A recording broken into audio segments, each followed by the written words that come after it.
이제 우리가 제대로 측정을 하고 제대로 분석을 하는 일이 남았어요. 그렇죠? 그게 구조가 어떻게 되는지는 오전에 설명을 했죠. 그걸 갖다가 그러면 어떻게 측정을 해야 될 건가. 그 제일 조심하셔야 될 거는 내가 지금 어떤 마이크로폰을 통해서 어떤 이어폰 헤드폰을 재고 있는데 이 지금 내가 마이크로폰으로 해가지고 어쨌든 전기적인 시그널로 들어올 거지 않습니까? 그걸 우리가 이제 ADDA 컨버터를 통해서 디지털로 보고는 있지만 어쨌든 전기 시그널이니까 그 전기 시그널이 내가 지금 이어폰 헤드폰을 보고 있는 건지 마이크로폰의 특성을 보고 있는 건지 이 보면 여기 있는 어떤 커플러를 내가 좀 재고 있는 건지 노이즈를 재고 있는 건지 반사음을 재고 있는 건지 그거를 모르는 경우가 되게 많다라는 거예요. 내가 조금만 부주의하고 내가 좀 멍청한 일을 하고 있으면 그게 전혀 다른 걸 재가지고 있잖아요. 똑같은 제품을 가지고 서로 막 싸울 일이 생겨요. A사에서는 이렇게 보고 B사에서는 저렇게 보고. 근데 사실 그 기계는 거짓말을 하지는 않지 않습니까? 이 사람이 거짓말을 하죠.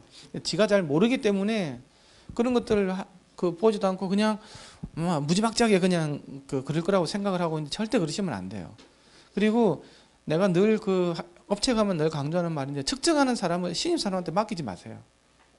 측정은 절대 남이 측정하는 거 믿으면 안 되고 적어도 QC 레벨일 지는 모르겠지만 연구소라든지 아니면 개발 스테이지에서는 제일 어떻게 보면 제일 잘 알고 하시는 분이 직접 측정을 하시고 거기에 대해서 판단하셔야 됩니다. 밑에 보고 야 신입이 너 좀 재워와봐 이렇게 해가지고 재워오면 그걸 믿고 하는 거는 사실 굉장히 좀 말이 안 되는 내용 같아요. 그래서 오판할 때가 굉장히 많은 것 같아요. 제가 경험해봐야 하면 이제 거기에 대해서 쭉 설명을 해볼게요. 이게 얼마나 이게 측정이라는 게 이게 단순히 그냥 간단한 작업이 아닌 건지. 아까 마이크로폰 선정할 때 잘해야 된다 그랬죠. 그죠? 왜 그런 마이크로폰이 있는지, 감도가 얼마짜리, 우리는 단전히 주파수 특성만 이야기를 하는데요. 이게 어떤 타입인지, 내가 갖고 있는 마이크로 프리앰프가 과연 컨디셔닝 앰프가 필요한지 안 필요한지에 대해서 생각을 해봐셔야 된다는 거예요. 그죠? 근데 마이크로폰 컨디셔닝 앰프는 있으면 굉장히 좋아요. 근데 이 마이크로폰 컨디셔닝 앰프가 있으면 뭐가 있냐고, 이게 지금 레모잭밖에 안 되기 때문에 CCP 타입은 쓸 수가 없어요. 그래서 컨덴서 타입을 쓰셔야 되는 거예요. 근데 지금 아까 CCP 타입으로 되어 있는 이거 마이크로폰 컨디셔닝 앰프가 아마 파는 것도 있을 거예요. 어쨌든 컨디셔닝 앰프가 있으면 내가 그 감도 조절을 내가 마음대로 할 수 있는 거예요. 예. 아까 그 이야기 했고요. 그래서 지금 내가 이 받아들이거나 이런 장비 아니면 내가 사운드 카드 기반으로 한다 그러면 거기서 몇 볼트까지 들어올 수 있는지를 알아야 되는 거예요. RMS 값으로 피크는 얼마, RMS는 얼마, 2V RMS다, 4V RMS다, 20V RMS인지 그게 다 알고 거기에 대해서 꽉 차게 들어오게 되겠죠. 그래야 SNR이 좋아지는 겁니다. 나중에 그 이야기도 나올 거예요. 예. 그런 이야기들. 그러면 내가 지금 감도를 알아야 되겠죠. 이런 음압이 들어올 때 내가 지금 주로 듣는 음압이 얼마인지, 내가 지금 94dB를 주로 할 건지 100dB를 주로 할 건지 130dB를 주로 할 건지에 따라서 그럼 일대 볼테지가 얼마가 나오고 그 볼테지가 이 사운드 카드, 오디오 카드에 SNR을 확보하기 위해서 가득 차게 들어오고 있는 건지, 헤드룸 한 3에서 3dB 정도 주고 가득 차게 들어오고 있는지 그걸 정확하게 아시고 측정하셔야 된다는 거예요. 여러 가지 따져봐야 되겠죠. 그 과정을 잘 아셔야 된다는 거예요. 마이크로폰 하나 있고요. 그러면 우리가 이게 마이크로폰에서 여기 보면 이게 94dB이 들어오면 아까 1파스칼일 때 50mV가 나온다 그랬잖아요. 그거 확인해 봐야 될 거 아닙니까? 그죠?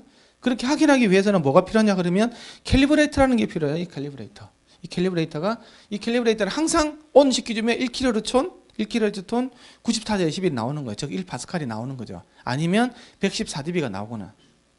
그렇죠? 예, 이제 그걸 확인해야 됩니다. 그래서 교전기라는 게 있는데요. 이 교전기는 기계적 교전기, 정기적인 교전기가 있어요. 이거는 거는 다 정기적인 교전기예요.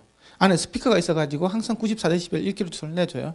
그러면 이거를 이제 마이크에다 꽂아서 있잖아요. 마이크에 꽂아서 이렇게 계측 장비에서 이게 여기서 말하는 볼티지가 나와줘야 되겠죠, 그렇죠? 아니면 볼티지로 보여줄 수도 있고 아니면 이제 음압으로 이걸 피 꽂으니까 여기서 이 장비가 94dB입니다 알려주면 그 맞는 거겠죠. 이제 그런 식으로 해서 항상 맞는지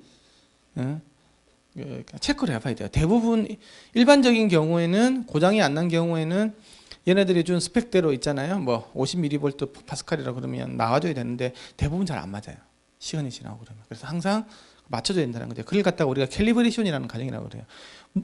그 물리적으로 맞추는 게 아니고 이게 보정치를 넣어주는 거예요. 아, 이거는 94dB에 나와야 되니까 94dB 켜주면 무조건 94dB에 나오게끔 하는 거예요. 93 나오면 1dB 대주는 거죠. 그런 식으로 해서 강제적으로 맞춰주는 거예요. 그렇게 해서 교정 과정을 한다는 거죠. 그래서 이거는 그 정기적인 거고요. 그 다음에 기계적인 겁니다. 이게 피스톤폰이라고 그래요. 그래서 근데 아셔야 될 거는 이것도 오차 범위라는 게 있어요. 이 같은 경우는 플러스 마이너스 0.2dB 맞추는 거예요. 이거는 이거보다 좀 더 정확한데요. 이건 플러스 마이너스 0.1dB 정도 내로 들어와요. 일반적으로. 근데 이게 이제 이거는 회전 운동에서 교정을 하기 때문에 이건 저주파수밖에 안 돼요. 그래서 125Hz, 250Hz를 맞춰주고 이거는 보통 일반적으로 1kHz를 맞춰줘요. 이렇게 해서 교정을 하고 쓰신다는 거 아시면 되고요. 그 다음에는 이거는 제일 많이 쓰는 거 이거 424만원 했고요. 그 다음에 이건 멀티톤입니다. 이건 1kHz만 나오지만 이거는 여러 가지 1kg, 500, 250, 뭐 2kg, 4kg 다 맞춰주는 거예요. 근데 우리가 콘덴서 마이크로폰이 일반적이기 때문에 한 개 맞으면 다른 거는 기본적으로 맞거든요. 그래서 일반적으로 이걸 많이 사용하고 있고요. 이 같은 경우는 아까 피스톤폰 이야기하는 거였죠. 그렇죠? 이런 식으로 맞춰주면 돼요. 그리고 아까 이게 컨디셔닝 앰프라는 거예요. 여기 앞에 있죠? 내가 감도를 여러 개 여기서 있잖아요. 여기 보면 뭐 10mV도 있고요. 1V일 수도 있고 50mV도 여러 가지 맞춰줄 수가 있어요. 100V까지. 내가 이제 사운드 카드가 얘가 이게 허용 입력이 어디 있다는 해서 내가 막 선택을 할 수 있게 돼 있어요. 그리고 그 마이크로폰으로 들어오는 어떤 노이즈 같은 게 있잖아요. 험 노이즈 같은 게도 지가 차단시키고 뭐 추측하는 그런 기능도 있고 뭐 필터를 넣어줄 수도 있고 빼줄 수도 있고 저주파수 차단 필터 같은 거 이런 것들요. 이게 그라운드 하는 부분들이 있죠. 여기 그렇죠. 이렇게 해서 플로팅 온 오프 시켜줄 수도 있습니다. 그 다음에 측정 장비 교정은요. 그 다음에는 요 인터페이스 장비 있잖아요. ADDA 컨버터 있잖아요. 이게 이제 ADDA 컨버터가 이게 교정이 돼 있어야 되겠죠. 소위 말해서 인풋 채널 바로 강제적으로 아웃풋을 바로 루프백을 바로 시키는 거예요. 그럼 ADDA 컨버터가 다 이렇게 플랫하게 나오도록 혹시 뭐 고주파수나 저주파수에서 이렇게 떨어지는 게 있을 수 있거든요. 그걸 강제적으로 맞춰주는 게 바로 이제 그러니까 하드웨어 장치 있지 않습니까? 거기에 대해서 캘리브레이션 하는 거예요. 이게 캘리브레이션 해야 될 거는 마이크로폰 캘리브레이션 해야 되겠죠? 프리앰프 캘리브레이션 돼야 되겠죠? 그 다음에 이게 파워앰프가 이렇게 돼요. 나중에 그렇죠? 헤드폰 증폭시키는 파워앰프 돼야 되고 그 외에 이게 ADDA 컨버터이지 않습니까? 컴퓨터로 들어가는 거 아날로그 디지털 바꿔주는 그게 다 캘리브레이션 돼야 되거든요. 그래서 그 모든 게 다 캘리브레이션이 돼 있어야 정확한 값이 나오겠죠. 어느 하나라도 하나만 안 돼 있으면 안 됩니다. 그래서 이제 ADDA 컴퓨터는 어떻게 하냐? 입력단과 출력단을 바로 연결시켜가지고 그 뒤에서 제로 데시벨로 쫙 플랫하게 나오게끔 내가 측정하고자 하는 가청돼요. 그래서 예를 들면 2만 헤르츠부터 뭐 4만 헤르츠까지 플랫하게 나오는지 확인돼야 되겠죠. 그렇게 하고 난 다음에는 마이크로폰 캘리브레이션하고 앰프 캘리브레이션하고 이런 것들 다 하고 그래서 그 다음에 측정하시면 되는 거예요. 이 과정을 그래 항상 해주셔야 된다는 거죠. 근데 일반적으로 뭐 이게 ADDA 컨버터 같은 경우는 모두 1년에 한 번씩 해도 큰 상관은 없어요. 하지만 이제 앰프라든지 이런 것들 좀 허접한 앰프들 되게 많거든요. 그 다음에 특히 마이크로폰 같은 경우는 잴 때마다 해주시는 게 좋아요. 믿을 수가 없으니까 항상 확인해보고 그래서 이게 틀면 있잖아요. 소리가 나요. 1kHz 톤이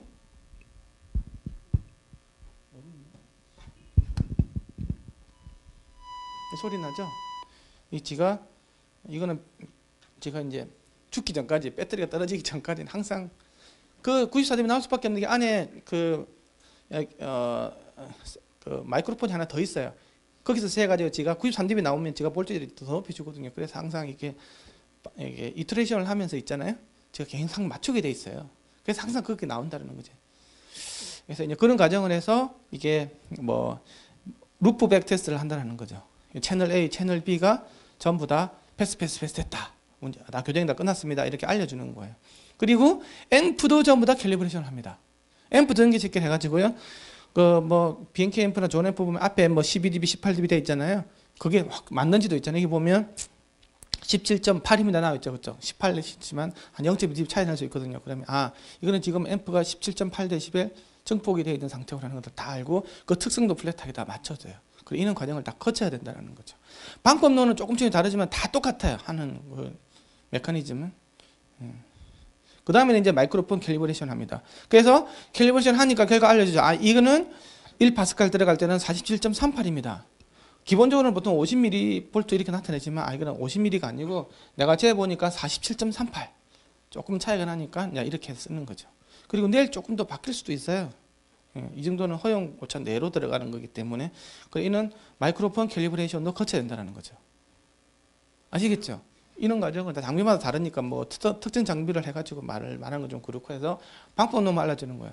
그 다음에 중요한 게 뭐냐고 하면 바로 이제 헤드룸이라는 게 있어요. 마이크로폰 들어오는 헤드룸. 아까 제가 이야기했죠. 내가 얘가 예를 들면 2V 사운드 카드가 있는데 회사만 달라요. 그 AP 장비 같은 경우에는 입력 볼티지가 굉장히 크죠. 몇 볼트까지 들어옵니까? 26볼트까지 들어있는 장비가 있냐 그러면 사운드 책이나 클립 같은 경우는 한 2, 3볼트인데 이렇게 보통 일반적으로 우리가 쓰는 것도 보통 한 2볼트 이내일 거예요. 그게 이제 들어올 수 있는 그 RMS 값으로 이렇게 제한되어 있다고요. 그렇죠? 그렇게 제한되어 있으면 내가 들어오는 지금 마이크 시그널이 적어도 2볼트 거의 언저리로 와 있으면 좋겠죠. 왜냐? 우리가 지금 쓰고 있는 장비가 디지털 장비이기 때문에 16비트로 쓰고 있습니다. 16비트로 쓰면 내가 이상적으로 가득 차게 있잖아요. 그 DB 풀스케일이라고 하는데 DB 꽉 차게끔 녹음을 해줘야 있잖아요. 가득 차게끔 녹음을 해줘야 기억 확보될 수 있는 SNR이 90dB인 거예요. 근데 내가 마이크로폰에 작게 들어오지 않았잖아요. 그만큼 SNR이 떨어지겠죠. 들어오는 게 예를 들면 2V 근처에 안 들어오고 1V 뭐 0.5V 들어온다고 하면 SNR이 50dB도 확보가 안 됩니다. 그러면 나중에 THD도 제대로 못 되는 그런 상황이 벌어져요. 그러니까 가득 채워줘야 된다는 거지. 그렇게 하면 여기 헤드룸으로 나옵니다. 헤드룸으로.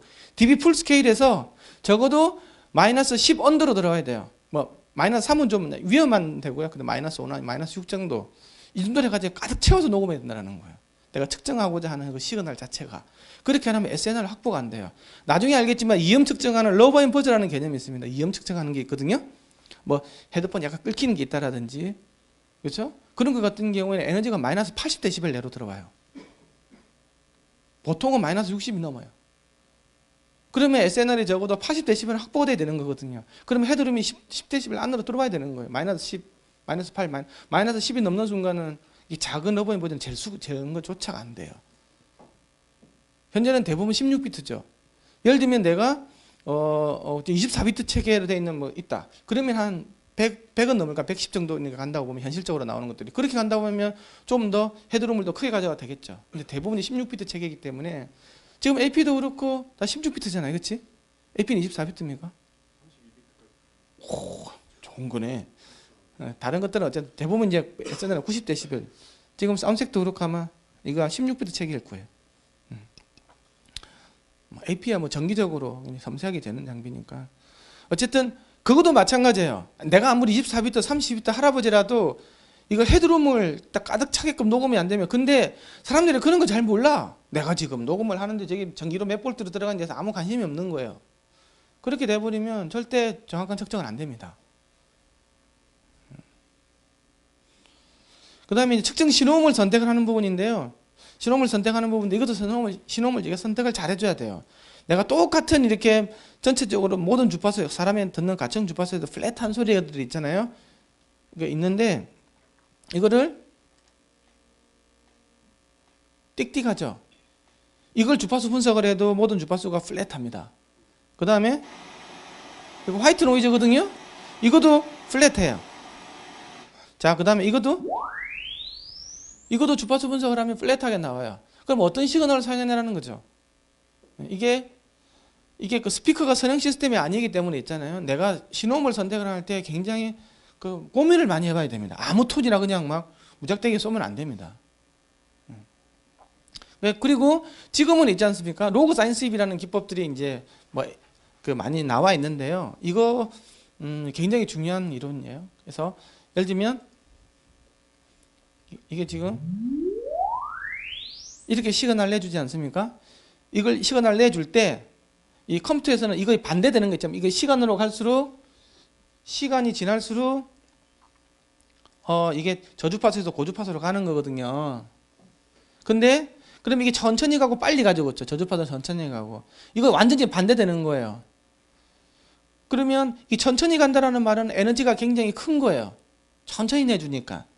그리고 고주파수는 빨리 가거든요. 이런 식으로 돼 있는데, 그래서 이게 이제 로그 사인스비라는 게 실제로 보면 저주파수로 갈수록 에너지가 6dB씩 커져가는, 노이즈로 치면 핑크 노이즈 같은 거예요.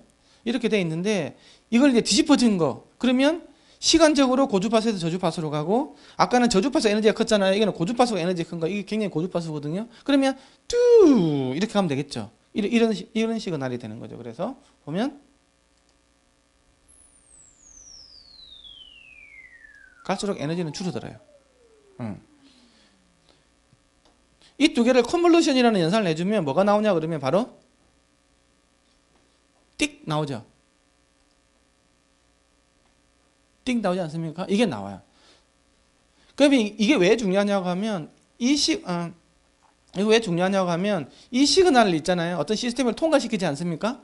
통과시키면 이게 뭐 쭈글쭈글한 게 나오겠죠. 그렇죠? 주파 특성 뭐 이 주파수는 안 나오면 이렇게 될 거고 잘 나오면 이렇게 올라가고 막 바뀌지 않습니까? 이거하고 이 두 개 연산을 시키면 이게 어떻게 나오냐 그러면요. 앞으로도 뭔가가 뒤에 나오고 뒤로도 이렇게 뭔가가 나와요. 그럼 이 뒤로 나오는 거는 뭐냐 그러면 바로 잔향 특성이에요. 앞으로 나오는 거는 왜곡 특성이에요. 이게 쫙 구분돼서 나옵니다. 굉장히 신기하게도 이론적인 설명은 않겠어요. 그래서 예를 들면 이 시그널을 홀에다 집어넣으면 있잖아요. 홀의 잔향 특성이 이쪽으로 나오고요. 스피커가 갖고 있는 2차 왜곡, 3차 왜곡, 4차 왜곡, 5차, 6차 왜곡이 다 이렇게 구분돼서 뜹니다. 이런 식으로 해서 한 방에 있잖아요. SPL, THD, 뭐 임펄스 응답, 에너지 타임 커브, 뭐 워터폴 다 될 수 있어요. 이게 이제 AP에서 많이 쓰는 그런 기법인데, 이게 파리너 스윕이라고도 그러고 뭐 첩이라고도 그러고 로그 사인 스윕이라고 하는 그런 기법들이 있어요. 어쨌든 이런 걸 쓸 수 있다라는 거예요. 아, 시그널 이런 것들이 있구나. 그래서 시그널을 볼게요. 이제 리니어 사인 스윕이라는 게 있어요. 이거는 이 빨간 선입니다. 빨간 선. 첩에 굉장히 빨리 지나가죠, 그렇죠? 그래서 이거는 고주파수는 굉장히 길어요. 저주파수가 너무 빨리 지나가죠. 그래서 이거는 저주파수를 정확하게 볼 수 없어요. 그래서 스피커스를 이런 거 쓰면 안 돼요. 왜? 스피커스는 대부분의 왜곡이 저주파수에서 나오거든요. 아까 이야기했지만 구동력, 복원력 이런 것들이 대부분 인덕턴스 왜곡들이 변이가 많이 움직이게 생겼잖아요. 그렇죠? 변이가 많이 움직이는 건 저주파수거든요. 그렇죠? 볼륨 밸런스를 일정하기 위해서는 저주파수를 많이 움직이죠. 그 서브프는 많이 움직이잖아요. 트위터는 아예 안 움직이잖아요. 눈에 안 보일 정도로 움직이지 않습니까? 그래서 저주파수를 많이 봐야 돼요. 그래서 스피커는 대부분 THD가 저주파수로 오거든요. 근데 거기에는 저주파수 너무 볼 수가 없어요, 얘는. 그래서 이것보다 저주파수가 조금 많은 게 로그 사인 스윕이에요. 아까 했던 거. 이게 좀 더 그 저주파수에서 좀 천천히 가죠, 그렇죠? 기울기가 좀 완만하지 않습니까, 그렇죠? 근데 제일 저주파수를 많이 볼 수 있는 게 바로 이런 것들입니다. 두두두두두두두 이렇게 가죠. 예, 이거는 한 주파수를 5번, 10번씩 된다고 보면 됩니다. 그래서 이제 이거는 10번 되다 보니까 저주파수에서는 파장이 길지 않습니까? 시간이 길겠죠. 10Hz다 그러면 0.1초가 필요한 거니까 100Hz다 그러면 0.01초가 필요한 거고, 그러니까 이쪽에서는 길어지고 똑같이 5번이라도 계속 올라갈수록 줄어들죠. 그래서 이렇게 두두두두두두 이렇게 올라가는 겁니다. 다 똑같이 5번씩 쌌다, 아니 10번 쌌다고 보면 됩니다. 근데 이 스텝 수가 이제 뭐 31개다 그러면 31밴드고 3분의 1 옥타브로 하는 거고, 이게 뭐 100 몇 개다 그러면 12분의 1 옥타브로 가는 거고, 200 몇 개다 그러면 24분의 1 옥타브로 가는 거예요. 근데 이건 지금 한 30 몇 개 되는 거니까 3분의 1 옥타브일 거예요. 이렇게 가는 거거든요. 근데 이게 단점이 뭐냐고 하면 모든 주파수를 볼 수가 없죠. 갑자기 두두두 이렇게 툭툭 뛰거든요. 20에서 2만 헤르츠를 갖다가 31단계밖에 못 보는 거예요. 대표 선수로. 막대 그래프로 대표 선수만 보는 거기 때문에 굉장히 저주파수 쪽에 이제 정적인 응답만 보는 거죠. 동적인 응답만 못 봐요. 이거 가지고 뭘 못 보냐? 이음을 못 봅니다. 그래서 이거는 우리 이음을 볼 때는 윅 이음을 볼 때는 이런 걸로 보죠. 이렇게 해서 이음을 보지 이걸 가지고 이음은 안 나와요. 뭐 이렇게 뭐 먼지가 들어갔다라든지 아니 뭐 끓긴다든지 이런 것들은 볼 수가 없어요. 그래서 이제 이거는 안 된다라는 거죠. 그래서 이제 요즘에 나온 기법 중에서는 이 저주파수를 좀 선명하게 보면서 모든 주파수를 다 보면서 이음까지도 다 볼 수 있는 그런 게 뭐가 없을까? 이게 나온 게 바로 이거예요. 왜? 이렇게 가죠. 이 저주파수는 천천히 가면서 빨리 가는 이런 그 로그 사인 스윕인데 프로파일러 가지고 하는 게 있어요. 이걸 하면 뭐 0.1초 내에도 있잖아요. 이 스텝드 사인이 갖고 있는 장점하고 로그 사인이 갖고 있는 장점 두 넣을 수 있어요. 어쨌든 이런 것들이 있다. 짧은 시간 내에 왜 QC에서는 빨리 써야 되겠죠. R&D 했을 때는 별로 걱정 안 해도 돼요. 이제 이런 것들이 있다라는 거예요. 그러니까 모든 시그널이 아마 한 시그널 가지고 모든 걸 다질 수는 없어요. 그건 나중에 아셔야 돼요. 한 시그널을 가지고 모든 걸 다질 수는 없다. 그거 다 재는 게 다 다르다는 거예요. 그래서 이게 0.1촉은, 0.2촉은, 2촉은, 1촉은, 0.5촉은 있잖아요. 다 잴 수 있어요. 거의 유사하게 나와요. 그래서 지금 라인에서는 전수검사 할 때는 뭐 1초 이내 다 나와야 되지 않습니까? 그렇죠? 그런 것들 다 할 수 있도록 시스템은 다 개발되어 있어요. 근데 그럼 이제 멀티톤이라는 게 있거든요. 그거 이제 나중에 이제 그 소리는 들려줄 수 있을 텐데 내가 아까 그 TS 파라미터 있잖아요. 전압하고 전류를 재가지고 임피던스 커브를 보는 게 있지 않습니까? 임피던스를 잴 때는 어떻게 했냐 그러면 임피던스는 전압을 전류로 나누는 개념이죠. 그렇게 해가지고 임피던스를 보지 않습니까? 그렇죠? 임피던스를 보는데 아까 나오겠지만 전압하고 전류에 왜곡이 들어가 있으면 임피던스가 아무 의미가 없습니다. 근데 그 왜곡이 없으면 아까 어떻게 한다 그랬냐 그러면 일반적인 스피커 같은 경우는 제너럴 스피커도 0.1V 내줘야 된다 그랬어요. 그리고 이어폰, 헤드폰은 0.01V대로 재야 돼요. 그렇게 하면 개인이 너무 작죠. 그렇죠? 그 스피커 0.1V 재면요 굉장히 작은 소리예요. 근데 그때 이외로는 임피던스가 밖에 볼 수가 없는 거예요. 근데 소리를 너무 작게 내버리면 아까처럼 뭐 여러 가지 그 시그널 톤을 내주더라도 SNL이 너무 작아서 있잖아요. 그 신호 자체가 제대로 된 신호가 안 나와요. 예를 들면 전압도 적절한 전압 강화가 생겨야 이게 그 그래프가 확보가 되는데 노이즈 레벨이 너무 크다 보니까 제대로 안 보이는 거예요. 그러면 뭐 신호를 크게 해주면 당연히 SNR은 좋아지겠죠. 그러면 다 비선형으로 가버리지 않습니까? 그래서 굉장히 작은 시그널에서 뭔가를 재기에는 굉장히 사실 문제가 되게 커요. 선행 영역에서 째라고 되어 있거든요. 근데 선행 영역이 너무 작은 거지.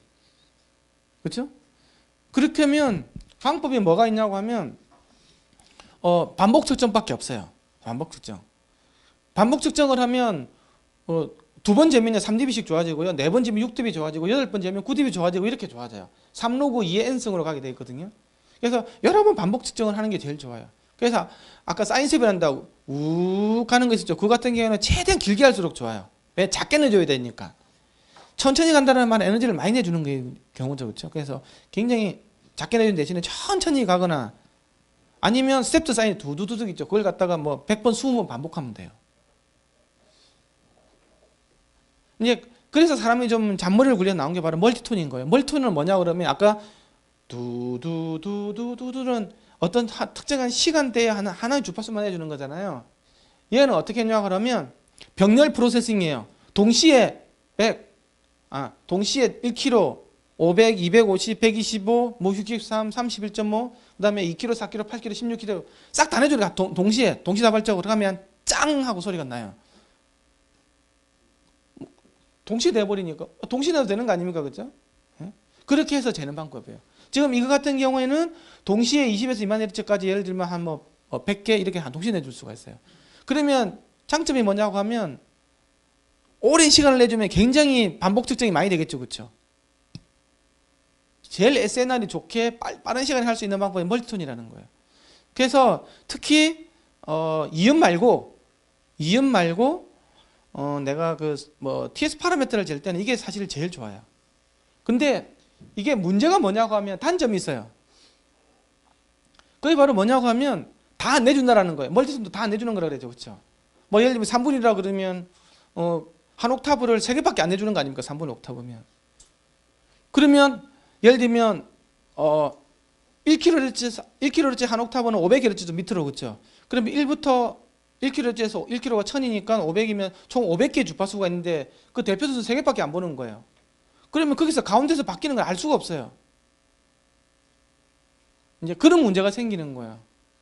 지금 펄스로 재시는 분 BNK에서 보면 다 스텝드 사인이에요. 두두두둑 다 재십니다. 그게 보통 우리가 습관적으로 12분의 1 옥타브 아니 24분의 1 옥타브로 써요. 그렇죠? 그렇게 쓰시죠. 10분의 1이라는 말은 20에서 2만 헤르츠를 120개로 나눠서 보는 거예요. 자, 그러면 내가 250에서 125까지를 한번 볼게요. 그렇죠? 일반적으로 거기 F0가 많지 않습니까? 그렇죠? 그럼 250에서 125 같은 경우에는 그 몇 개가 들어있냐? 그러면 125개의 주파수가 들어가 있죠. 근데 거기를 몇 개만 넣어줘요? 12개밖에 안 내주는 거 아닙니까? 그 120을 12개라 그러면 10Hz씩 예를 들면 등간기 그러면 10Hz씩 나눠야 한다 그러면 86인지 85인지 84인지 83인지 80인지 알 수 없어요. 뭐 그 중에서 하나라는 거지. 그래 놓고 나서 그걸 갖다가 F0를 찾는다는 것은 사실은 웃기는 내용입니다. 이게. 그렇죠? 24분의 1을 하면 좀 낫겠죠. 그래도 아까 125개를 어떻게 한다고? 125개를 그래서 24개를 대표 선수를 해주니까 예를 들면 F0가 더 높은 부분은 더 우울합니다.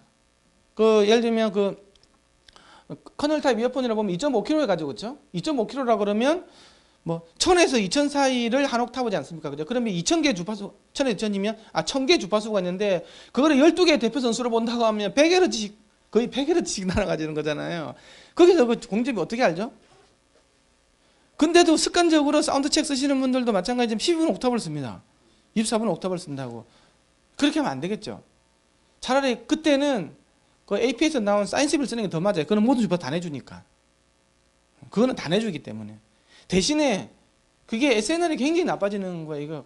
그래서 아예 아주 긴 시그널을 주거나 아니면 윕을 적어도 한 100번 정도 해줘야 될 거예요.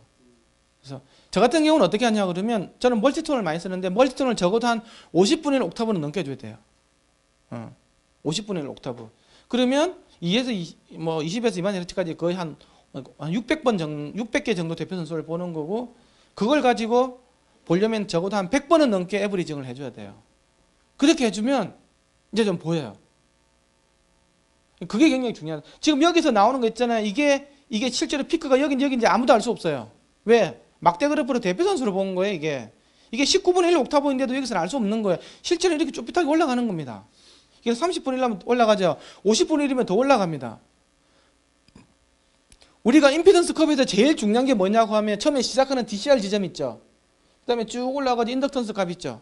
올라가는 기울기 있지 않습니까? 인덕턴스 앉지 않습니까? 그 다음에 제일 중요한 거는 요 피크치가 Gmax라고 그래가지고 이게 뽕 있죠. 요 값이 어딘지가 굉장히 중요해요. 이 값을 정확하게 아는 게 과연 가능하다고 잘 생각해보세요. 그렇지는 않습니다. 내가 막대 그래프로 가지고 거기서 이제 어떻게 합니까? 그럼 막대 그래프로 왜 안 나오죠? 거기서는 스무딩해서 보여줍니다. 다 스무딩 해가지고 중점을 연결한 스무딩한 커브레가 있잖아요. 인터폴레이션 대충 해서 이렇게 보여주기 때문에 뭐가 제대로 나온 것처럼 보이는 거예요. 그래서 우리가 임피던스 피크 값을 아는 것들은 사실은 쉽지가 않다. 두 번째가 뭐냐? 아까 이거 반복 측정하는 게 있잖아요. 이 1을 넣어주면 있지 않습니까? 2에 2니까 1 놔주고 3이 되죠. 그렇죠? 4번 반복해주면 2의 제곱이니까 2, 3은 6. 8번 해주면 8dB. 이런 식으로 가는 거예요. 16번 해주면 12dB 가고 막 이렇게 가는 거예요. 그래서 반복 측정이 굉장히 중요해요. 이거는 음향 측정일 때도 마찬가지예요. 내가 어떤 차음 박스를 만들면 보통 20dB 정도 줄여줄 수 있거든요. 대충 만들어도 있잖아요. 박스 만들어가지고 MDF로 가지고 해가지고 안에 집어넣으면 있잖아요. 그렇게 해주나 지금 내가 이 상태에서 128번 반복해주나 똑같아요. 128번 해주면 2의 7승이기 때문에 3, 7, 21, 21dB이 노이즈가 확 줄어들어요. 똑같은 효과가 나와요. 박스 안 만들어주더라도 내가 128번만 그 반복 측정 해주면 되죠. 근데 이거 128번 되는 고통스럽겠죠. 근데 멀티손을 하면 시간이 절약된다는 거예요. 하지만 해주면 돼. 그렇게 해서라도 좋은 결과가 나와야 되는 거니까. 다음은 근거리 음장 측정하는 방식인데요. 이게 저번에 이야기했지만 우리가 반사 없이 있잖아요. 반사가 있어버리면 내가 지금 스피커 특성을 재고 싶은데 마이크가 있습니다. 그러면 나는 이 특성을 알고 싶은 거야. 근데 일반 공간에서 재면 다 반사돼서 들어오는 게 있죠. 뭔가가 여기서 나온 시그널이 시간차 공격으로 들어가느냐 않습니까? 시간차 공격으로 들어가 버리면 이게 원 시그널을 볼 수가 없어요. 왜? 이게 들어가고 1ms 뒤에 얘가 들어가면 있잖아요. 그게 된 반파장의 홀수배가 되는 것들은 소리가 다 안 나버리거든요. 그러니까 주파 특성이 막 개판으로 그러니까 우리가 저번에 이야기했지만 우리가 악기에 대한 원음은 사실 알 수 없어요. 내가 악기의 원음을 듣고 싶다. 진짜 그 소리 궁금하다 그러면 무향실에서 스트라드바리우스가 연주하는 걸 들어보면 저게 제 원음을 알 수 있어요. 내가 홀에서 듣는 것들은 다 홀까지 특성을 이렇게 막 반사들이 섞인 소리이기 때문에 내가 어느 홀에서 듣냐에 따라서 그 소리가 다 바뀌게 들리거든요. 우리가 스피커를 재는 것들은 스피커가 갖고 있는 특성을 재야지. 예를 들면 뭐 1kg가 없어지고 3kg가 없어지고 5kg가 없어져. 예를 들면 그럼 그 스피커 그런 줄 아는데 실제로 무향실에서 재면 그게 다 없어진다고 하면 그건 되게 억울한 거죠. 그 스피커 입장에서 그런 일이 생기면 안 된다고요. 그래서 무향실에서 재는데 이 무향실이라는 게 저번 아까 웨지 길이가 이게 내가 20Hz를 재려면 웨지 길이가 한 5m까지 나와야 된다고 그랬죠. 그런 무향실은 없어요 세상에. 인간이 만들어서 웨지 길이 제곱 긴게 1.5m밖에 안 되기 때문에 70Hz 이상밖에 못 된다는 거죠. 그렇게 재려면 내가 그런데도 내가 저음을 재고 싶다고 하면 마이크로폰을 최대한 가까이 닿는 거예요. 그렇게 돼버리면 무슨 일이 생기냐 그러면 거기도 뭐 틀어주면 반사음이 있겠지만 직접 음대 비 반사음이 있잖아요. 적어도 50dB, 60dB 밑으로 들어간다는 거죠. 그 60dB라는 말은 1000분의 1이라는 얘기거든요. 이거에서 반사된 에너지가 1000분의 1에 보면 1000분의 1의 에너지가 그 1에 영향을 거의 못 미쳐요. 그래서 거의 없애버릴 수 있는 거죠. 그래서 그래서 그 근거리 염장이 그런 게 좋은 거예요. 대신 이걸 잴 때는 고주파수는 또 못 재요. 그래서 얘가 잴 수 있는 고주파수는 항상 한계가 돼 있어요. 그게 스피커 사이즈에 관련이 있어요. 예를 들면 6.5인치 정도 낸다, 이만큼 낸다. 그러면 한 500Hz 부근. 그 마이크로 스피커다. 그 2cm, 1cm 이렇게 되는 거 있잖아요. 그 같은 경우는 10kg까지도 잴 수 있어요. 커지면 센터에서 날라오는 거, 엣지에서 날라오는 게 서로 더해져가지고 그게 또 반파장이 홀수비가 돼버리면 또 없어져 버릴 수 있잖아요. 그렇죠? 진동 면적이 넓어지면. 그래서 그것도 안 돼. 그래서 하지만 500Hz 밑으로는 정확하게 잴 수 있는 거죠. 그렇죠? 이만한 스피커 같은 경우는. 굉장한 거죠. 1Hz부터 다 맞아요. 그래서 가까이서 재면 된다는 거예요. 튜닝 특성을 알고 싶으면. 그러면 그럼 500Hz 이상은 어떻게 합니까? 그때는 어떻게 하냐 그러면요. 이제 이거 스피커를 놓고요. 그냥 일반 공간이라도 돼요. 이런 공간이라도 스피커를 이런 거 매달아 놓으면 돼요. 그 마이크로폰 이중에 있으면 되는 거예요. 그러면 위로 1m, 아래로 1m 떨어져 있잖아요. 그리고 1m 떨어져 있지 않습니까? 마이크로폰 여기 놓고 스피커를 뿅 들면 물론 이것도 들어오고 나중에 반사돼서 들어오는 게 있겠죠. 그럼 이게 처음에 들어온 게 반사돼서 있는 게 있지 않습니까? 그렇죠? 이걸 갖다가 내가 문을 닫아버리는 거예요. 여기다가. 문을 닫아버리면 얘는 없어져 버리겠죠. 이것만 남겠죠. 그럼 이걸 닫아버리면 요 고주파 특성을 알 수 있어요. 대신 저주파는 몰라요. 왜? 문을 닫아버렸으니까. 여기서 여기까지가 3mm 정도밖에 안 되거든요. 3mm? 3mm 뒤에 문 확 닫아버리면 내가 한 주기가 되려면 1Hz가 들어온다고 그러면 한 주기가 되려면 1초가 필요한 거잖아요. 근데 1000분의 3초만 닫아버렸잖아요. 그럼 1Hz는 들어올 수 있겠죠. 10Hz도 못 들어오죠. 그럼 0.1초가 필요한 건데 100ms가 필요한데 3ms 문을 닫아버렸어요. 그럼 그것도 못 들어와. 그렇죠? 10Hz도 못 들어왔죠. 그럼 100Hz는 10ms가 필요하죠. 그렇죠? 100Hz가 되려면. 그런데 3ms 문을 닫아버렸잖아요. 그런 식으로 보면 300Hz 이상만 들어올 수 있는 거예요. 그런데 중요한 거는 반사음은 이제 안 들어오죠. 반사음 영향이 없었죠. 다 지워버렸잖아요, 내가. 그래서 그때는 고주파수는 정확히 볼 수 있는 거예요. 그러면 아까 여기서 전에서 잰 이 저주파수가 정확한 거하고 여기서 잰 고주파수가 정확한 거하고 서로 붙여버리면 이 스피커 특성이 무향실이 없어도 잴 수 있는 거예요. 이걸 갖다가 니어필드, 파필드 머징 하는 기술이 있어요. 왜 그런지 이제 좀 이해가 좀 가십니까? 네, 이런 식으로 해서 잴 수 있는 방법이 있어요. 그러니까 내가 무향실이 없다고 못 재는 건 아니에요. 조금 불편하지만 다 할 수는 있어요. 그래서 이런 요즘 장비들은 이게 가까이 재니까 당연히 좀 크게 나오겠죠, 그렇죠? 그래서 여기서는 요 밑에까지만 보고요, 여기서는 요 위에까지만 보는 거예요. 그래서 여기서 딱 붙이는 거예요. 여기서 이렇게 여기서 두 개. 그래가지고 저주파수는 이걸 보고 고주파수 이걸 보고 하면 이 노란 게 크기 응답이고요, 요게 이제 위상 응답 이렇게 다 볼 수 있어요. 이렇게 해서 보는 게 니어필드, 파필드 머징해서 보는 겁니다. 근데 뭔가를 잴 때 제일 중요한 거는요, 아까 이야기했죠. 내가 지금 재고 있는 게 저 스피커를 재고 있는 건지 노이즈를 재고 있는 건지 반사음을 재고 있는 건지 그게 중요하다고 그랬죠. 제일 중요한 거는 신호대 자원비를 같이 보는 거예요. 신호대 자원비.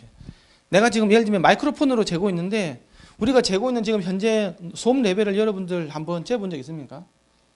모든 걸 잴 때는요, 현재 노이즈 레벨을 먼저 재야 되는 거예요. 예를 들면 노이즈를 먼저 잴 때 노이즈를 재보니까 까맣게 이렇게 나온 거예요. 이렇게. 그렇죠? 그 다음에 내가 이제 다음에 다시 시그널을 재보니까 파랗게 나온 겁니다. 그럼 여기까지 비율이 얼마야? 여기까지 몇 dB 정도 차이 납니까? 이게 한 칸이 20dB이거든요. 그러면 한 두 칸 정도 나오죠. 두 칸은 조금 안 나오고 한 30 몇 dB 나오죠. 그러면 여기서 THD를 볼 수 있을까요? 이 주파수에서? 볼 수 있겠습니까? 스피커 THD? 못 봅니다. 보세요. 우리가 예를 들면 1% THD라는 것들은 2차, 3차, 4차, 5차까지 다 더한 게 1% 정도 된다는 얘기거든요. 1%라는 말은 마이너스 40dB 수준이에요. 예? 마이너스 40dB 되거든요. 10%는 마이너스 20dB이고 THD 10%는 마이너스 20dB이고 그다음에 마이너스 40이라는 말은 1% 정도 되는 거예요. 그 1% 되는 걸 볼게요. 다 더한 게 1%니까 다른 것들은 마이너스 50, 마이너스 60 되는 것들도 있어요. 4차까지 가면. 근데 지금 이거는 SNR에 3dB밖에 확보가 안 되죠. 그러면 내가 2차 빼고 예를 들면 2차는 예를 들면 한 에너지 좀 나왔다 보면 3차는 요 밑에, 4차는 요 밑에 있다는 얘기죠. 그러면 그게 스피커 에너지입니까? 아니면 노이즈 에너지입니까? 그러면 그것도 다 노이즈죠. 이런 그 SNR에 대한 사항을 확인하지도 않고 막 재는 거예요. 그러면 내가 THD가 다 거짓말인 거야. 지금 내가 재고 있는 거야.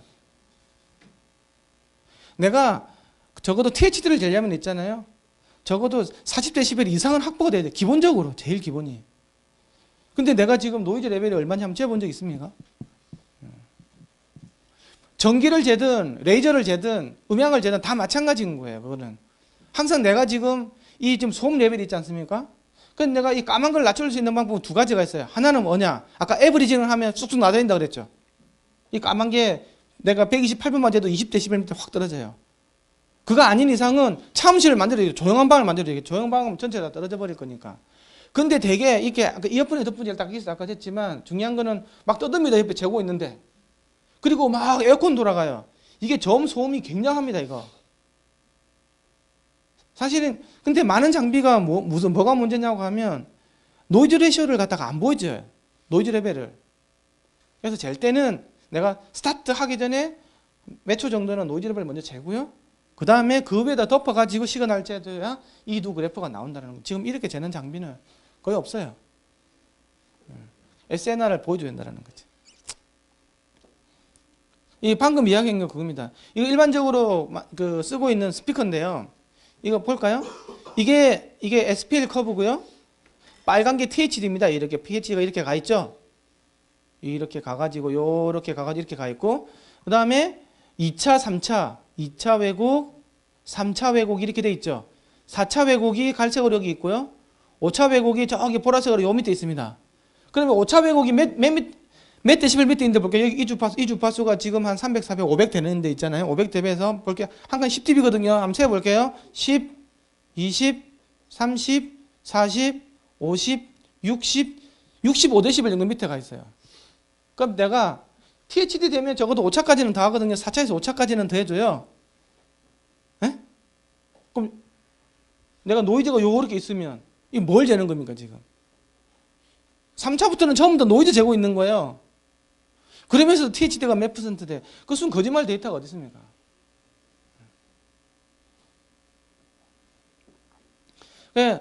측정을 하실 때는 SNR을 반드시 확인해야 된다. 장비가 없으면 먼저 있잖아요. 뮤트 상태 잠재 보는 거야. 시그널 갖다가 0비트 시그널 넣어가지고 뭔가 내줬지만 실제로 없는 거 내줘가지고 한번 보는 거예요. 밑에 한번 그거 보고 그거 위해서 내가 나오는 게 얼마나 보고 이 SNR을 봐줘야 되는데 두 번째는 뭐가 있냐고 하면요. 사람들이 왜 주관적으로 듣는 이어폰, 헤드폰 느낌, 스피커의 느낌하고 내가 지금 재는 거하고 왜 다르지? 그 중에서 큰 부분이 하나가 있는데 바로 그 열에 대한 열 압축에 대한 부분이 있어요. 이게 뭐냐고 하면 이 파란 건요. 이 파란 건 뭐냐고 하면 그냥 스피커가 열 받기 전에 1초 욱 재는 거예요. 우리가 일반적으로 재는 거. 그냥 이따가 생선 라인 나와서 윅 재는 거예요. 그냥 파란색으로 나와요. 근데 요 밑에 있는 이거는 뭐냐고 하면 1분 동안 예를 시켜줘요. 전격에서. 핑크 노이즈를 있잖아요. 슉 해가지고 뭐 예를 들면 뭐 이 스피커 30W짜리다 그러면 1분 정도 예를 시켜주면 적당하게 열이 올라오겠죠. 그죠? 그 상태에서 재면 이 두 개가 이렇게 차이가 나요. 허접한 거는 10dB. 좀 좋은 것들은 3, 4dB. 하이엔드로 갈수록 차이 잘 안 나요. 왜? 방열 설계가 잘 돼 있으니까. 그러면 여러분들이 음악을 들을 때 일찍 확 듣고 많아요. 계속 이렇게 어느 정도 예의를 되는 상태 계속 듣잖아요. 그렇죠? 열받아 있는 상태 측정하는 게 많다라는 거지. 이거 IC 표준 케이스 스탠다드에도 이렇게 재라고 돼 있어요. 1분 동안 예의를 시킨 다음에 테스트 하시어야 했어요. 그래서 이것도 그렇고 저기 지금 TTA 있는데도 보면 1분 동안 쭉 가지고 윅 이렇게 돼 있습니다. 그렇게 돼야 좀 주관적인 거가 더 맞는 거예요. 그 스피커는요 99%가 다 열로 발생되고 나머지 1%가 소리로 나와요. 이게 외계인이 보면 스피커는 이거는 난방장치일 거다 반드시 그렇게 판단하게 돼 있어요. 이거 난방장치인데 소리만 약간 나주는 거 뭐 이런 걸로. 그리고 또 조심해야 될 거는요. 또 조심해야 될 거는 좀 진다고 좀 빨리 나갈게요. 할 이야기가 되게 많지만 또 조심해야 될 거는 THD를 댈 때 있지 않습니까? THD를 댈 때 반드시 알아두셔야 될 거는 두 가지 방법이 있다라는 거예요. 이거 낭패 보는 경우는 되게 많아요. 업체들 가보면. 예를 들면 애플 같은 경우는 IEEE 룰을 해가지고 제공해드리는 게 많아요. IEEE. E가 세 개라고 가지고 트리플이라고 그래가지고 IEEE라고 많이 하는데 그 다음에 일반적인 장비는 IC 룰대로 재는 게 많아요. 계산하는 방법이 다른데 이거는 뭐냐고 하면 예를 들면 1kg짜리 톤을 넣어줘요. 그렇죠? 그러면 IC 룰대로 한다고 하면 1kg, 2kg, 3kg, 4kg, 5kg 분의 2kg, 3kg, 4kg예요. 내가 1만 넣어줬는데 1만 나오지 않지 않습니까? 그렇죠? 그러면 1, 2, 3, 4, 5분의 2, 3, 4, 5 이걸 재는 게 IC 룰이에요. 자, 그러면 IEEE 룰은 뭐냐? 1kg 분의 2, 3, 4, 5 이렇게 나오는 거예요. 두 개의 값은 완전히 달라요. 자, 그러면 똑같은 유닛을 가지고 재면 어느 게 더 THD가 작게 나오겠어요? 나는 IEEE다 생각하는 사람. 나밖에 없죠. 한번 봐보죠. 당연히 IC가 작게 나옵니다. 왜? 분모가 커지니까. 다른 말로 하면 IC로 재면 있잖아요. 절대 100%를 넘어갈 수가 없어요. 그렇죠? 1, 2, 3, 4, 5분의 2, 3, 4, 5 어떻게 그렇죠? 100%를 절대 안 넘어간다고. 근데 IEEE 룰을 재면 150%, 200%까지 나올 수 있어요. 그렇죠? 그래서 IEEE로 재는 게 어떻게 보면 더 화끈하게 보여주는 거죠. 그거 잘 하셔야 돼요. 이해가시죠? 그 다음에 THD 플러스 노이즈 재는 게 있습니다. 일반적으로 이건 앰프에서 많이 했거든요. 아니면 블루투스 같은 무선기계에서는 많이 이걸 써요. 왜냐 그러면 우리가 아까 뭐 변환기 설계할 때 보면 뭐 구동력이 잘 안 맞다든지 비대칭적이라고 잘 안 맞다든지 컴프레션이 걸리고 뭐 한쪽으로 치우쳐서 들린다 이런 식으로 이 되는 것 같은 경우에 대부분들이 보통 2차, 3차, 4차, 5차까지 있잖아요. 저차 하모닉스로 다 나타나요. 왜곡이. 그런 상태라고 하면. 그렇죠? 그래서 우리가 그걸 보는 게 THD의 개념에서 본다고요. 그래서 THD는 5차까지밖에 안 봐요. 6차, 7차는 기본적으로 잘 안 봅니다. 에너지도 너무 작고요. 볼 수가 없어요. 왜? 우리가 쓰는 장비가 보통 44.1kHz 샘플링 레이스죠. 44.1kHz 샘플링 레이스인데 그러면 절반 하면 20kHz까지 볼 수 있다는 거잖아요. 사람이 20kHz까지 들으니까 20kHz까지 본다고 하면 내가 10kHz 톤을 THD를 갖다가 5차까지 보려면 샘플 그 주파수를 어디까지 내가 디지털로 받아들일 수 있어야 되는 거예요. 5차까지 보려면 10kHz를 50kHz까지 받아들일 수 있어야 되죠. 그렇죠? 5차까지 보려면 10kg, 2kg, 3kg, 40kg, 50kg. 지금 우리는 20kg까지 못 봐요. 그러면 내가 받아들일 수가 있는 것들은 4kg밖에 못 보는 거 보세요. 4, 5, 20이니까. 내가 THD는 4kg 이상은 볼 수가 없어요. 샘플 레이시 최고 주파수가 20kg밖에 안 되니까. 그래서 많이 볼 수가 없어요. 이해가시죠? 예. 내가 하이 주파수가 딱 정해져 있기 때문에. 만약에 이제 뭐 장비가 많이 개발돼가지고 샘플링 레이시 뭐 48에서 96으로 192로 간다. 그러면 더 많이 될 수 있지. 190이라고는 98kg까지 될 수 있다는 얘기거든요. 90kg까지 된다고 하면 뭐 10kg까지도 볼 수 있겠죠. 10kg까지도 90kg 같으면 10차까지도 볼 수 있겠죠. 그렇죠? 거의 그렇죠? 지금이 그 상태가 아니기 때문에 그리고 또 그래도 다행인 거는 대부분 THD가 저주파수로 생성되기 때문에 고주파수는 별로 볼 필요가 없는 거예요. 사실 엄밀한 뜻으로는 사실은 그렇지는 않지만 분할 진동 때문에 생기는 것도 있긴 한데 일반적으로 이제 현재 뭐 상황이 그것밖에 안 되는 거예요. 장비 상황이라는 게. 그래서 이제 THD 플러스 노이즈는 뭐냐 그러면 이 노이즈는 뭐냐고 하면 그럼 잘 생각해 보시면 1kg 넣는데 2kg, 3kg만 뜨고 1.5, 2.5, 뭐 3.8 뭐 이런 것들 안 뜰까요? 라는 거예요. 아까 이야기했지만 일반적으로 그 스피커 같은 경우에는 그런 에너지가 사실 굉장히 적어요. 근데 문제는 무선기기로 가면 상황이 달라져요. 노이즈 같은 게 많이 따거든요. 특히 이제 앰프 같은 경우는 열잡음, 전자잡음들이 있기 때문에 그래서 그때는 THD 플러스 N까지 노이즈까지 넣어서 재요. 기계에서는 안 봤는데 블루투스 잴 때는 THD 플러스 N을 봅니다. 소위 말해서 하모닉스만 보는 게 아니라 그 사이까지 다 보겠다는 거예요. 노이즈까지도. 이해가시죠? 그래서 그런 것들이 있다. 알아두시면 돼요. 왜 THD N을 재지? THD N이 뭐지? 그렇게 질문하는 사람이 의외로 많아요. 회사에 가보면. 그게 의미가 뭔지. 그러면 왜 기계적인 운동 메커니즘은 왜 해필이면 하모닉스로 뜰까라는 거, 그걸 이해를 하셔야 되는 거죠.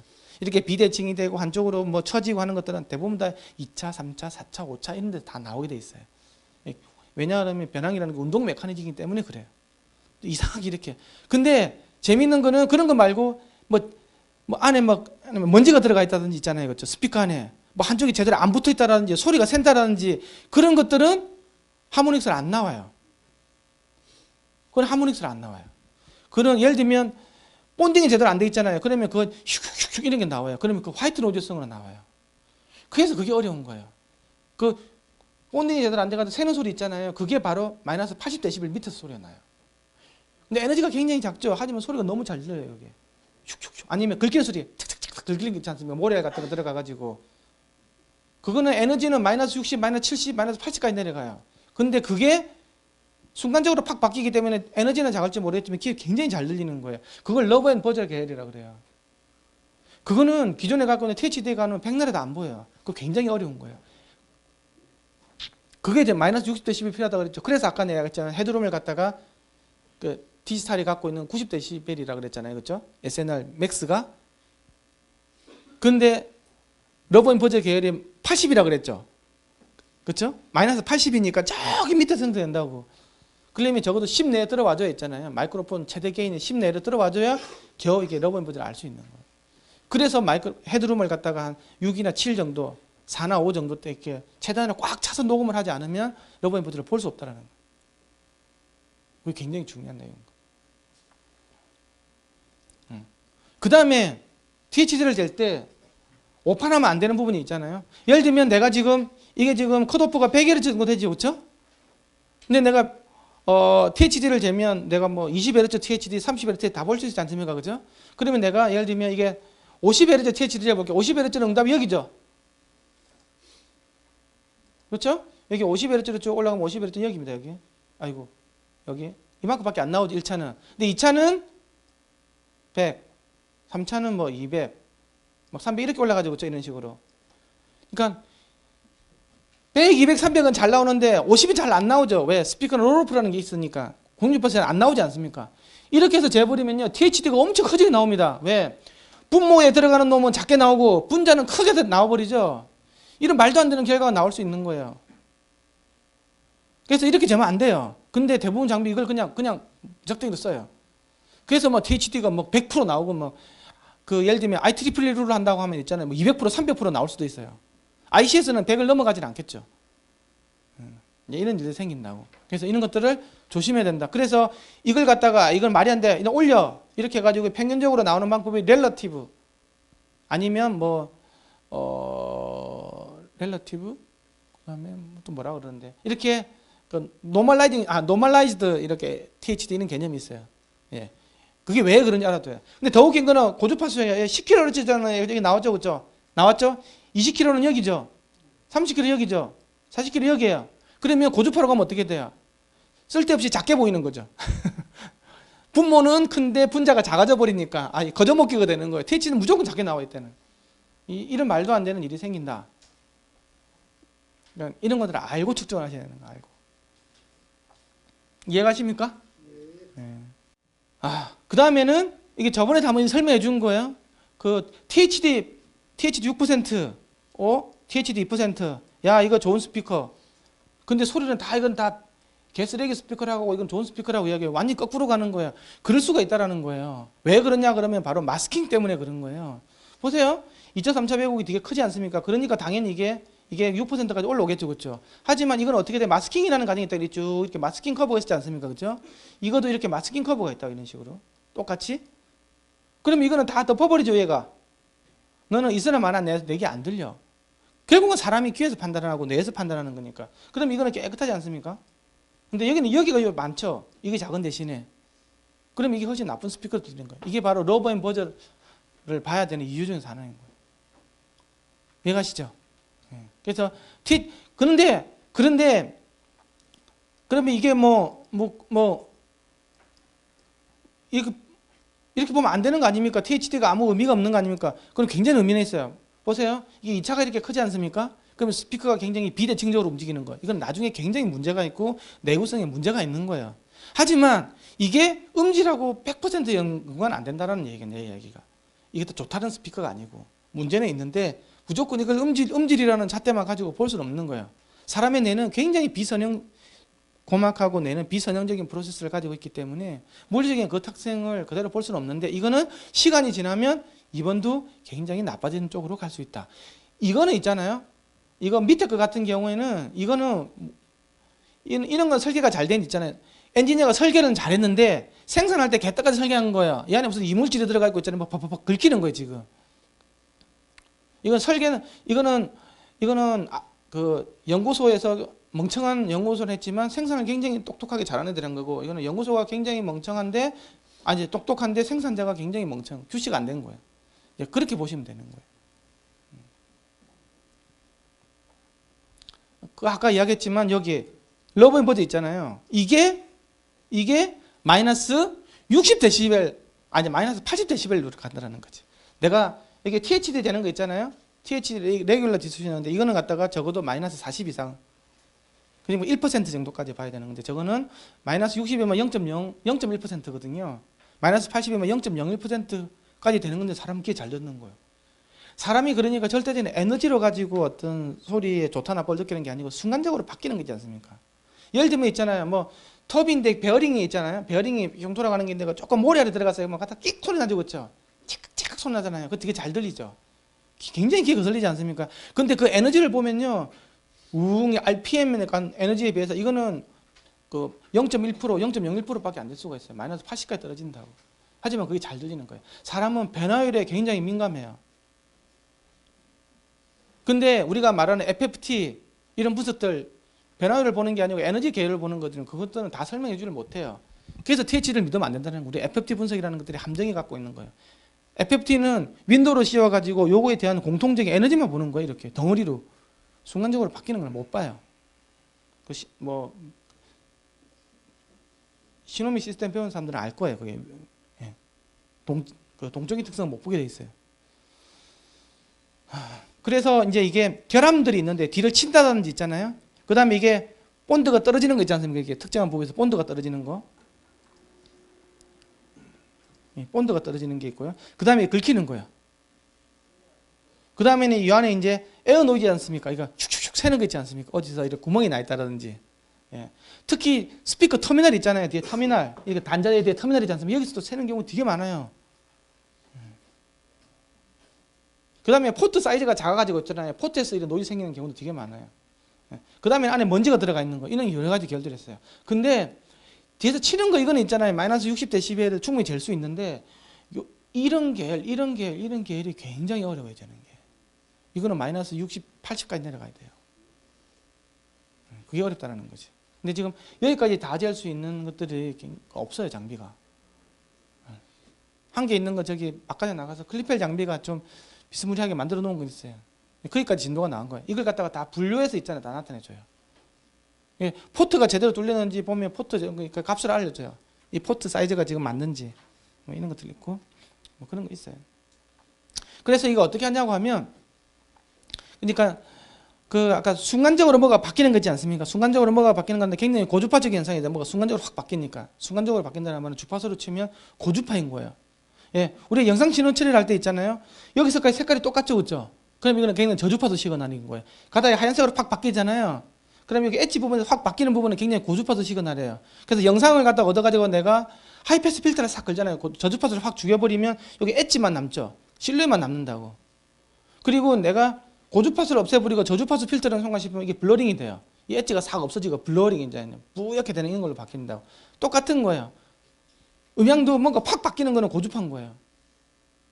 그래서 그 뭔가 결함으로 뜨면요 고주파수에서 에너지가 굉장히 많아져요. 근데 이게 하모닉스로 나타나는 계열이 있는 것에 반해서 하모닉스로 나타나지 않고 그냥 쭉 뿌려진 거 쭉 쑥쑥쑥 새는 것들은 뭐 화이트 노이즈처럼 쫙 뿌려져 버리는데 그 에너지가 마이너스 80으로 뜬다는 거죠. 그거 찾기 굉장히 어려워요. 그래서 뭐 내가 이렇게 어떤 스피커 넣고 하우징 설계한 건데 아주머니를 보고 이게 사출물이 맞는지 뭐 구멍 뚫는 거 확인해 보라 그러잖아요. 그거 굉장히 어려워요. 아주머니 처음에 계속 이렇게 좀 작게 하면 안 들리겠죠. 소리 새는지 확인해야 되는데 크게 하면 잘 들릴 것 같습니까? 크게 하면 마스킹이 돼서 또 안 들려요. 적당한 레벨이 있다고.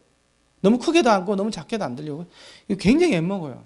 사람이 기 가지고 뭐 이게 찾는 게 쉬운 과정이 아니에요. 뭐 자동차에서도 마찬가지예요. 그걸 찾는 것들은 기계가 훨씬 더 잘 찾아요. 기계는 왜 에브리징이라는 기능이 있어요. 내가 300Hz 톤을 넣지 않습니까? 그러면 1초만 틀어줘도 300번 반복이 되겠죠. 300번 뻥튀기 시켜야지. 그래요. 지금 좀 이따 보여줄 때 스테토스코프라는 기능이 있어요. 쫙 청진기처럼 해가지고 소리 새는지 안 되면 알려줘요. 빽빽빽 이렇게. 그런 것들이 다 개발이 다 돼 있어요. 그래서 이런 것들을 다 볼 수 있다. 그래서 이 계열이 소리가 새는 계열인 건지 긁히는 계열인 건지 이물질이 들어간 계열인 건지 치는 계열인 건지를 다 알려주는 그런 것들이 다 개발되어 있어요. 보통 그 4가지 경우밖에 없거든요. 그렇죠? 그 이상은 별로 없어요. 스피커에서는. 그래서 이거 보십시오. 이게 원음인데요. 보세요. 이게 원음이거든요. 한번 보세요. 시작될 때 다락하고 긁히죠? 그렇죠? 그런데 재밌는 거는 THD에서 보면 있잖아요. 시작할 때가 저주파수니까 저주파수 에너지가 뭐 한 2-3데시벨 정도 올라가는 것밖에 없어요. 그래도 다 내가 원하는 대로 들어온다니까. 근데 되게 잘 들리죠? 사인스웨이라니까 잘 들린다고. 근데 이게 THD에서는 이거 폰과도 될 수도 있는 거예요. 내가 마스킹 레벨을 좀 높게 해놓고 나면 정확하게 알 수가 없어요. 근데 재미있는 거는 얘를 갖다가 10차 이상의 고주파수 통과를 시킨 다음에 그 에너지만 가지고 뭘 보냐고 하면 RMS 값 대비 피크 값 있잖아요. 얼마나 피크한 정도를 보면 있잖아요. 이렇게 빨갛게 잘 보일 수 있는 방법이 있어요. 이걸 갖다가 크레스트 하모닉 디소션이라고 그래가지고 RMS 대비 그냥 우리가 일반적으로 보면 THD를 보는 것도 있잖아요. 평균 시킨 것 대비 피크한 정도 있잖아요. 이렇게 보면 굉장히 잘 보여요. 이런 방식이 있어요. 그래서 이게 적용된 게 클리피라고 AP가 있는 것들 해가지고 러브 앤 버즈 재는 게 이렇게 들어가 있는 게 있어요. 그래서 지금은 이걸 갖다가 또 레이저하고 같이 결합을 시키면요. 재밌는 거는 이음이 까맣게 생기는 게 문제가 되는 거거든요. 그거는 위치까지 확인할 수 있어요. 예를 들면 50Hz에서 앞으로 3mm 움직일 때 이 세로축은 레이저가 있어야 알 수 있겠죠. 그렇죠? 변이니까. 여기서 문제가 있으면 알려주는 거예요. 그럼 이게 어디냐에 따라서 알 수 이거 같은 경우에는 이렇게 보시고 앞으로 갔다가 뒤로 꺾이면서 있잖아요. 긁히는 거예요. 그 다음에 딱 보면 이거는 바보가 아닌 이상 까맣게 여기 됐다. 뭔지 알 수 있겠죠. 이게 뭡니까 원인은? 보이스 코일이 보빈이 백플레이트를 치는 거겠죠. 그렇죠? 밑에도 탁탁탁탁 이렇게 되니까. 이런 것들을 지금 다 보여줄 수 있는 장비가 다 나와 있어요. 그러면 이게 딱 보나 안 보나 하면 금방 아는 거죠. 그럼 이게 몇 볼트부터 이런 게 생기지? 내가 원하는 출력이 생기느냐 안 생기느냐 다 알 수 있겠죠. 근데 지금은 내가 안 생기지만 예를 들면 내가 8.9V야. 그럼 20W까지는 문제가 없다고 하지만 근데 이게 생기는 게 보니까 지금은 안 생기는데 8.9V 안 생기는데 예를 들면 뭐 10V니까 생기더라. 그렇죠? 그러면 지금 문제가 없는 거지 않습니까? 그렇죠? 자동차 회사라 같으면 지금 문제 없는데 근데 1년이 지나면 서스펜션이 에이징이 걸리죠. 그러면 1년 뒤부터는 그게 생겨요.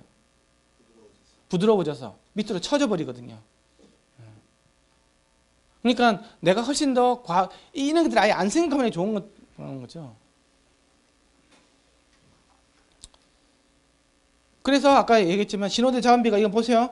이게 한 10D보다 10, 20, 30, 40, 50, 60, 70, 80까지 떨어지죠. 그렇죠?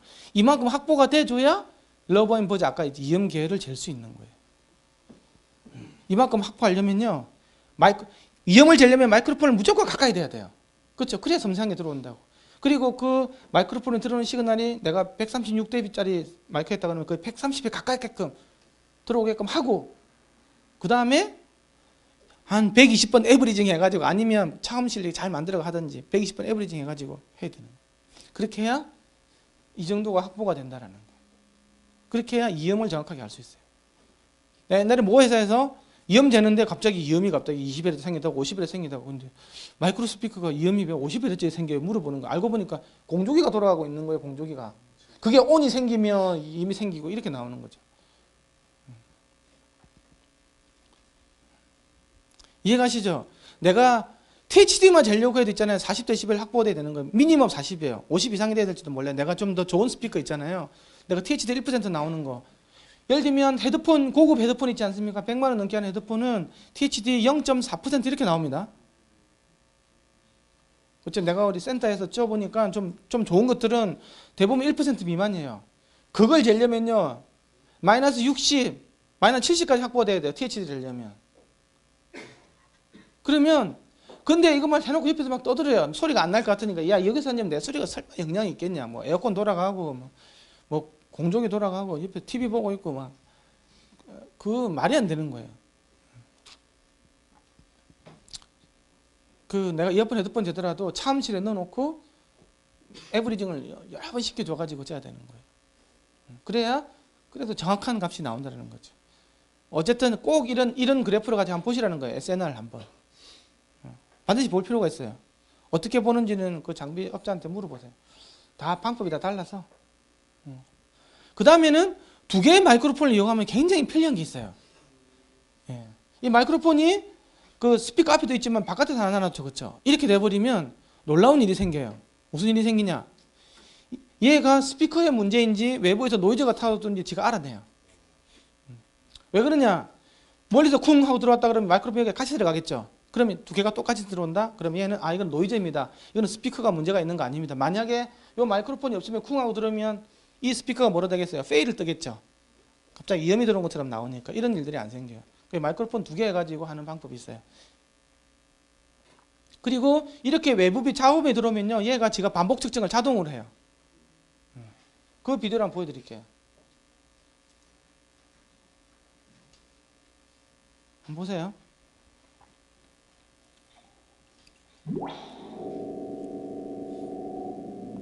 지금 이렇게 떨어져 있죠, 그렇죠? 다 패스가 된 거예요. 열 몇 가지 파라미터가 패스가 됐어요.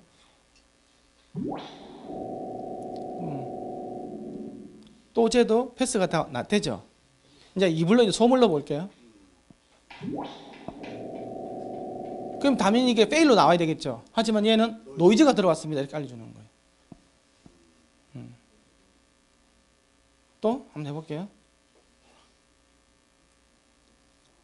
이걸 켜주면 이제 지가 자동으로 노이즈 들어오면 반복 측정하는 게 있어요. 노이즈가 들어오면 지가 반복 측정을 하죠. 얘가 안 두드릴 때 응답을 가지고 얘가 패스 뜨죠. 이런 것들이 있어요. 내가 아무리 노이즈를 강하게 주더라도 다 찾아내요. 그래서 억울한 놈이 안 생기는 거죠. 그 생선 라인에서. 이런 속에서도 패스. 왜? 그거는 노이즈였으니까.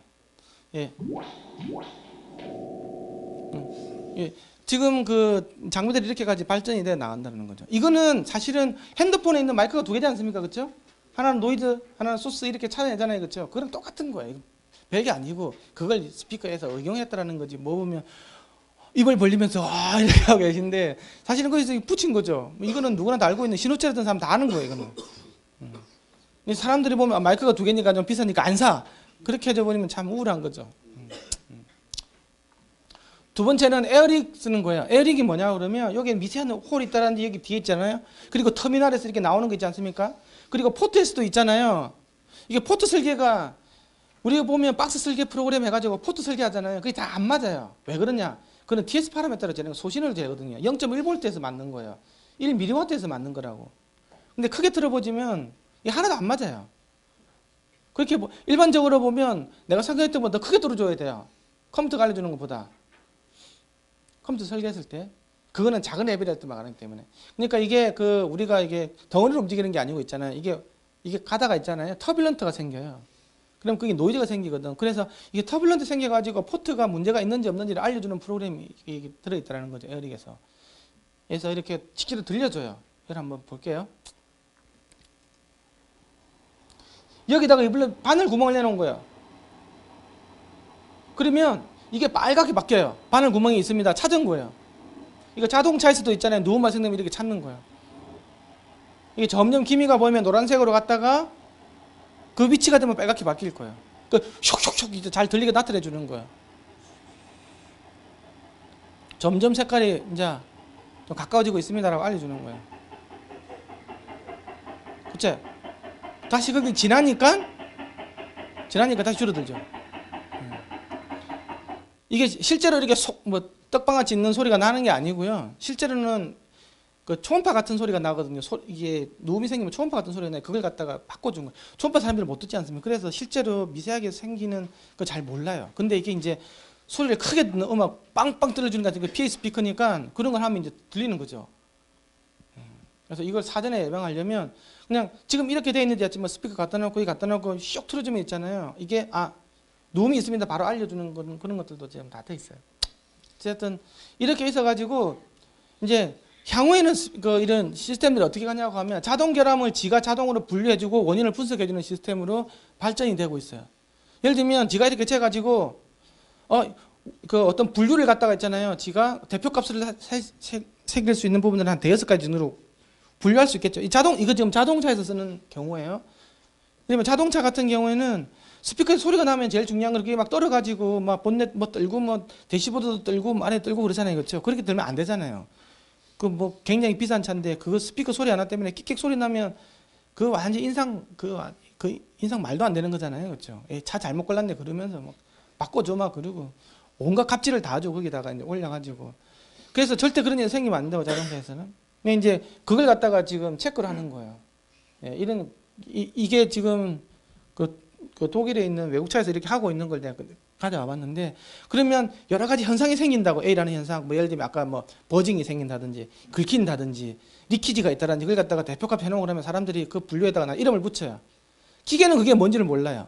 하지만 사람이 이렇게 그룹진 걸 5개를 대표적인 걸 딱 들어보면 이거는 긁히는 거고 이거는 뭐 리키지 생기는 거고 이건 이음이 있는 거고 이건 뒤에 치는 거고 이렇게 해놓고 나면 그다음부터는 뭐가 생기냐면 지가 딱 측정을 하면 있잖아요. 이 중에서 가장 가능성이 높은 거 있죠. 이게 굉장히 여기가 0.86이고 다른 거 0.4, 0.1이잖아요. 그게 코일 러빙 계열이죠. 그렇죠? 그러면 이거는 코일 러빙으로 나오는 거예요. 제가 알려주는 거예요. 이 제품은 코일 러빙 제품입니다. 잴 때만 바로 알려주는 거예요. 실시간으로. 그래 알려줘가지고 그러면 이제 이게 본사에서 QC는 딱 인터넷으로 보면 계속 지금 코일 러빙 문제가 생기는 거예요. 지금 이 라인에서. 그러면 이제 바로 스탑 시키고 보이스 코일이 왜 이리 됐는지 해서 업자들 불러가지고 바로 조처가 바로 나는 거죠. 이런 식으로 자동 분류, 자동 분석 이렇게 해줄 수 있는 것들로 이제 발전이 되는 거죠. 이게 원인이 뭔지를 판명할 수 있는 이런 어떤 측정 메커니즘이 나오기 때문에 가능한 거예요. 자, 다음 들어가서 이제 9장 이어폰 측정 장비에서 정기적인 측정에 대해서 알아볼게요. 아까 정기적인 측정은 전압을 전류로 나누는 거라 했잖아요. 그러면 전압을 전류로 뭐 전압제고 전류제가 나눠주면 되는데 이게 그렇게 만만하지가 않아요. 왜? 전압하고 전류가 왜곡이 없어야 된다 그랬죠. 그렇죠? 그 왜곡이 있는지 없는지도 사실 알려줘야 되는데 이것도 알려주는 장비가 없어요.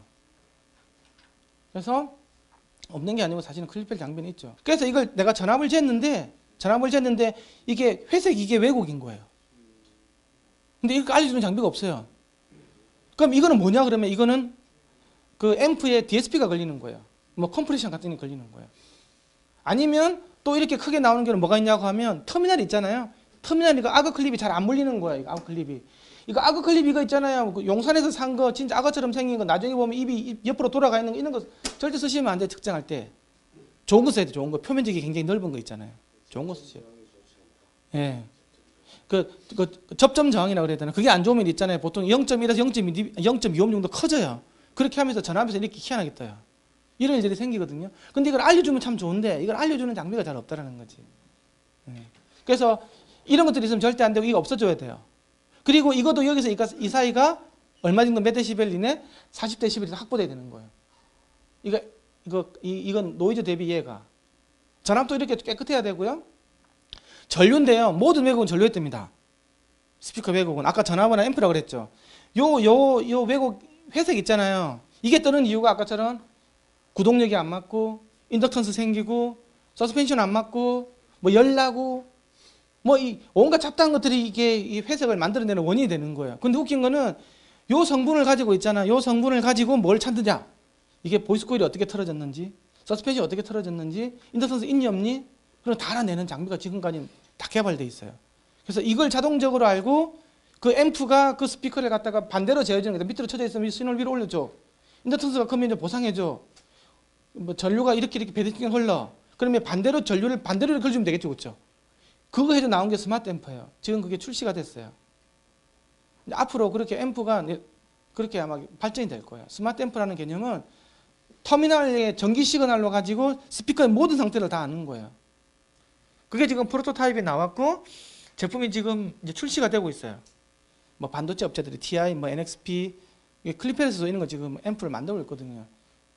그러면 이제 좀 웬만한 정형 왜곡들 있지 않습니까? TH들은 자연적으로 많이 줄여줄 수가 있어요.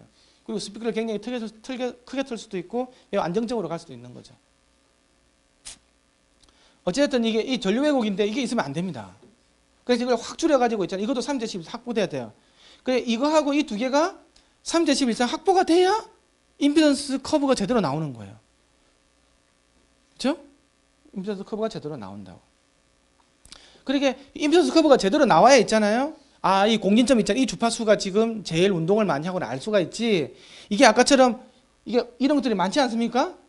그러면 절대 그 그래프가 안 나와요. 우리가 임피던스를 왜 측정을 하냐 그러면 정기적으로 전압하고 전류를 재가지고 임피던스를 보면 있잖아요. 기계적인 운동 특성, 음향 특성을 다 알 수 있는 거예요. 희한하죠. 나는 전기만 쟀는데 얘가 공진점이 얼마고 감도가 얼마 정도 나오고 이 소리 특성이 어떻게 나올 건지 여기에 맞는 박스가 뭐고 하는 걸 다 알 수 있는데 중요한 거는 전압하고 전류가 깨끗해야 된다는 거예요. 그렇게 되려면 그 레벨이 바로 0.1V, 0.01V 수준이 된다는 거지. 그럼 갑자기 딜레마에 빠져요. 우리가 그 레벨에 안 넣는 거 아닙니까? 그렇죠? 그게 이제 딜레마죠. 하지만 내가 전기 상태에서 기계적인 상태, 음향의 상태를 보려면 그렇게 작을 때밖에 볼 수가 없는 거예요. 그게 전기적인 측정의 한계예요. 왜? 전기에 왜곡이 들어가 버리면 볼 수가 없는데. 그래서 내가 예를 들면 10W, 20W일 때 저거 뭐 특성을 보고 싶으면 그 정기적으로는 볼 수가 없어요. 그때는 뭐로 봐야 되냐? 레이저로 봐야 돼요. 레이저에서 크게 뜨는 것들은 그 공진점 맞을 거 아닙니까? 그렇죠? 스피커의 임피던스 있잖아요. 공진점 있잖아요. 뭐 0.01V에서 0.02V, 0.3V라 다 틀립니다. 공진점이. 기본적으로 0.1에서 0.2, 0.3으로 커지지 않습니까? 아니면 1mW에서 10mW, 20mW 정도 커지면 F제로가 계속 낮아져요. 많을 때는 10Hz 이상 낮아져 이렇게. 계속 낮아지다가 1W 이상이 되면 이렇게 다시 커져요 또. 지맛대로요, 지맛대로. 근데 그걸 가지고 업체에서는 이게 뭐 너 F0가 얼마니, F0 얼마니 이렇게 말하는 게 참 그 정확한 건 아니에요, 물리적으로. 하지만 서로 레벨을 맞춰가지고 보면 그 상대적인 차이는 볼 수 있겠죠. 하지만 물리적으로 얘가 진짜 기계적으로 떨어지는 게 그 F0가 그 지점인지는 사실은 알 수 없어요. 그걸 정확하게 알려면 선형 영역에서 해야 되는 거고 그때는 아까 얘기했지만 이어폰, 헤드폰에서 0.01V 일반인 스피커에서 0.1V 수준밖에 안 된다는 거지. 내가 8ohm짜리다 8을 0.1의 제곱으로 나눠봅시다. 0.1의 제곱이니까 0.01을 8로 나눠보면 뭐 10mW? 뭐 그 정도밖에 안 되겠죠. 미리와트 수준, 미리와트. 그 수준이라는 거예요. 그래서 그런 것들을 좀 알고 우리가 박스 설계하는 프로그램, 뭐 선형연익에서 하는 모든 프로그램도 뭐 베이스 프로 박스, 무슨 뭐 립 프로그램 이런 것들 전부 다 있잖아요. 선형연익에서 하는 거예요. 그게 맞을 수가 없어요. 그래서 다 보정을 해야 되는 거예요. 우리가 듣는 레벨에서는 다 다른 현상이기 때문에. 그래서 스피커는 넌리니어한데 넌리니어 가지고 시뮬레이션 해주고 분석해주는 프로그램도 요즘에 좀 나와 이제. 근데 그거는 쉽지가 않아요. 그렇게 이해하는 거예요. 그러면 전압하고 전류를 재야 되잖아. 그거 재는 게 쉬울 것 같죠? 이게 또 깊이 들어가면 아주 골 때립니다. 보세요. 내가 지금 이 스피커가 있다고 봐요. 그렇죠? 이게 스피커의 R 서브젝트가 이 저항을 재야 돼요. 그럼 우리가 어떻게 재면 될까요? 저 한 개 5m 재면 되지 뭐. 그렇죠? 재면 되는데 이 선이 들어가기 때문에 선 저항이 들어가죠. 그렇죠? 그러면 여기 정확하게 재려면 어떻게 되냐고 하면 볼티지 미터로 달아가지고 있잖아요. 이게 바로 여기다가 바로 볼티지 미터로 달면 되겠죠. 그러면 전압 강화를 가지고 재면 되지 않습니까? 그렇죠? 전류는 같이 흐르니까. 그리고 이게 암페어 미터하고 볼티지 미터를 두 개를 이용하면 이게 직렬 흐르니까 전류는 다 동일할 거고 여기 전압만 재면 이게 저항을 알 수 있지 않습니까? 그렇죠? 이렇게 재는 게 제일 정확하겠죠. 그렇죠? 옴의 공식. 내가 여기 있는 저항을 알려면 여기 있는 전압 강한을 알고 여기서 흐르는 전류를 알면 되는 거 아닙니까? 그렇죠? 이 전류는 다 여기서 재나 여기서 재나 똑같겠죠. 여기서 전류는 여기서 재고 전압을 여기서 잰다고. 그렇게 하면 그 V 제곱 A 아니까 R은 V를 A로 나눠주면 되겠죠. 그렇게 하면 여기 R 값이 나온다고. 그렇게 하면 이 상황재능이 아무 필요 없겠죠. 그렇죠? 이게 없어지잖아요. 이렇게 재는 게 바로 우리가 임피던스를 재는 거예요. 기본적으로 이렇게 재는데 자 그러면 이 볼티지미터는 오케이 전압 강화 가지고 재는 거예요. 볼티지 드롭을 재면 되는데 이 저항사에 이 전류계라는 게 있잖아요. 이게 오차율이 굉장해요. 전류계 재는 게. 그래서 우리는 절대 전류계를 안 씁니다. 그래서 전류계를 그대로 쓰는 게 아니고 어떻게 되냐고 하면 이 전류도 전압으로 잴 수가 있어요. 어떻게 재면 돼요? 기준 저항을 달아주고 또 전압 강화를 재면 V는 IR이니까 잴 수 있겠죠. 그렇게 해서 쓰는 게 우리가 일반적으로 재는 여기다가 있잖아요. 션트 저항이라고도 부르고 기준 저항 있잖아요. 레퍼런스 저항을 달아주고 여기다가 볼티지미터를 해주면 또 V는 IR, I는 R분의 V 해가지고 이게 전류를 알 수 있어요. 그렇게 해서 전류를 구하는 거예요. 결국은 전압계 두 개를 쓰는 거예요. 전압 강화 두 개를 재는 거라고. 그렇게 해서 우리가 재는 게 여기서 임피던스 재는 거예요. 임피던스 박스가 왜 있고 임피던스 안에 보면 기준 저항이 들어있거든. 1옴짜리도 있고 0.2옴짜리도 있고 하는 것들이 바로 이 션트 저항이에요. 왜? 전류 재려고. 그렇죠? 그걸 이해를 하셔야 돼. 그래서 우리가 임피던스를 측정하려면요. 기본적으로 우리가 그냥 뭐 재면 되는 거 아닙니까? 그래서 그냥 이게 보면 이게 뭐가 있냐 그러면요. 이게 원채널로 재는 사람들이 있어요. 그리고 어디 보면 투채널로 재는 방법이 있어요. 이렇게. 이게 웃기는 거예요. 원채널로 재는 사람이 있는데 원채널로 잰다라는 말은 그냥 뭔지 잘 모르겠다 그러면 내 장비는 마이크로폰 응답하고 임피던스 응답을 같이 잴 수 있는 장비가 있다. 예를 들면 내가 사운드 책을 쓰는데요. 이게 투인 투아웃 장비거든요. 인풋 두 개, 아웃풋 두 개예요. 그런데 내가 마이크하고 임피던스를 같이 잰다. 그러면 원채널을 잰다라는 거예요. 야, 세상 참 좋아졌네. 한 번에 두 개가 동시에 재지다니. 뭐 장비에 대해 극찬할지 모르겠지만 그는 괜히 개무식한 그런 경우가 되는 거거든요. 그렇게 재면 안 돼요. 근데 AP 장비나 클리펠 장비는 달라요. 그거는 인풋 자체가 많기 때문에 그건 그렇게 안 재요. 다 투채널로 재요. 원채널로 재면 기본 과정이 뭐가 있냐 그러면요. 원채널로 쟀을 때는 앰프는 퍼펙트 플랫해야 된다. 그리고 앰프 출력 임피던스는 제로옴이 돼야 되고 전선 케이블은 어떤 그 저항을 가지면 안 된다. 그리고 앰프 자체가 부하에 대해서 네가 무슨 부하가 들어오든 개떡 같은 부하가 들어오든 나는 절대 안 변해야 된다는 그런 대전제가 있어야 그게 가능한 거예요. 원채널로. 근데 그게 안 되죠. 그래서 이렇게는 절대 쓰면 안 돼요. 이거는 QC 장비에서나 쓰는 거예요. 빨리빨리 해야 되니까. 라인에서 SPL도 재고 뭐 임피던스 재고 빨리빨리 해줘야 되니까. 상대적인 차이만 되는 거지 절대적인 값은 하나도 안 맞아요. 근데 오히려 그렇게 많이 재. 업체들 가보면. 그 아주 골 때리는 거죠. 그래서 이게 그렇게 되는 거예요. 마이크 하나 쓰고 있잖아요. 이게 한 채널만 들어오는 거예요. 이게. 그럼 오직 뭐만 잰다고? 오직 뭐만 쟀냐 그러면 전류계만 재는 거예요. 전류계로만. 그러니까 임피던스 박스에 떨어지는 거 있잖아요. 임피던스 박스에 떨어지는 거 그것만 재가지고 그 전압만 재니까 결국은 전류만 재는 거잖아요. 그럼 전압은 뭐냐? 전압은 내가 넣어주는 값. 2.4 넣어주면 2.4. 쫙 모든 주파 2.4. 그냥 나온다고. 그 가정하에서 들어가는 거예요. 근데 실제로 그렇진 않아요. 그리고 더 큰 문제는 뭐냐고 하면 바로 케이블의 문제예요. 케이블. 우리가 스피커가 4옴짜리지 않습니까? 그렇죠? 그러면 스피커가 4옴짜리면 케이블이 왔다 갔다 하죠.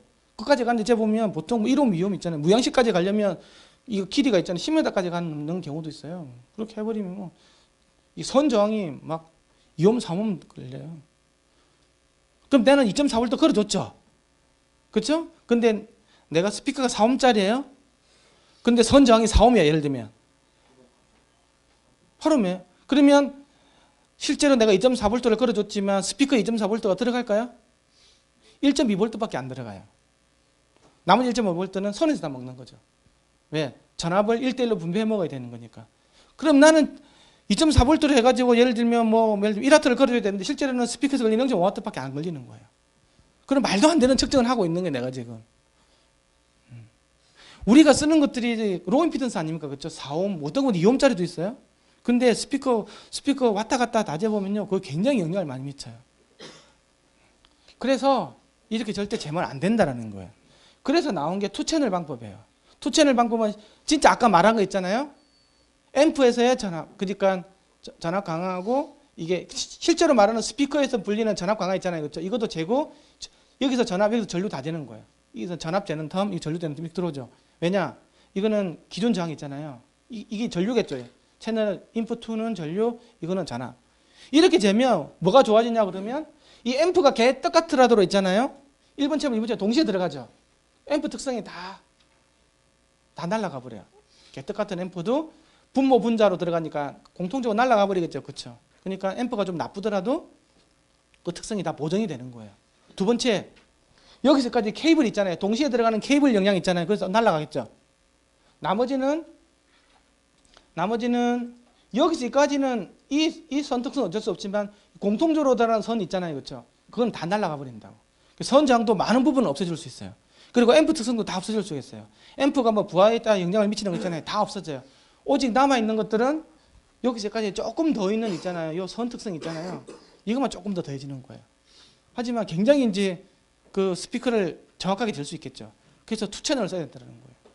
그래서 내가 이렇게 사운드 책을 쓴다고 그러면 반드시 투 채널로 돼야 한다는 거예요. 정기적인 특징을 할 때. 뭐 APS는 이미 투 채널로 되고 있고 클립에도 투 채널로 됐으니까 별 문제는 없어요.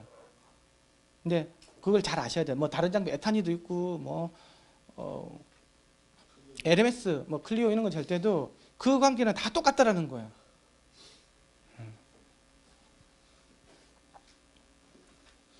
그 다음에 그러면 이게 이제 그 켈빈 클립이라는 게 나왔어요. 켈빈 클립. 켈빈 클립은 왜 나왔냐? 아까 선 영향 있잖아요. 선 영향을 아예 제로로 만들고 싶다라는 거예요.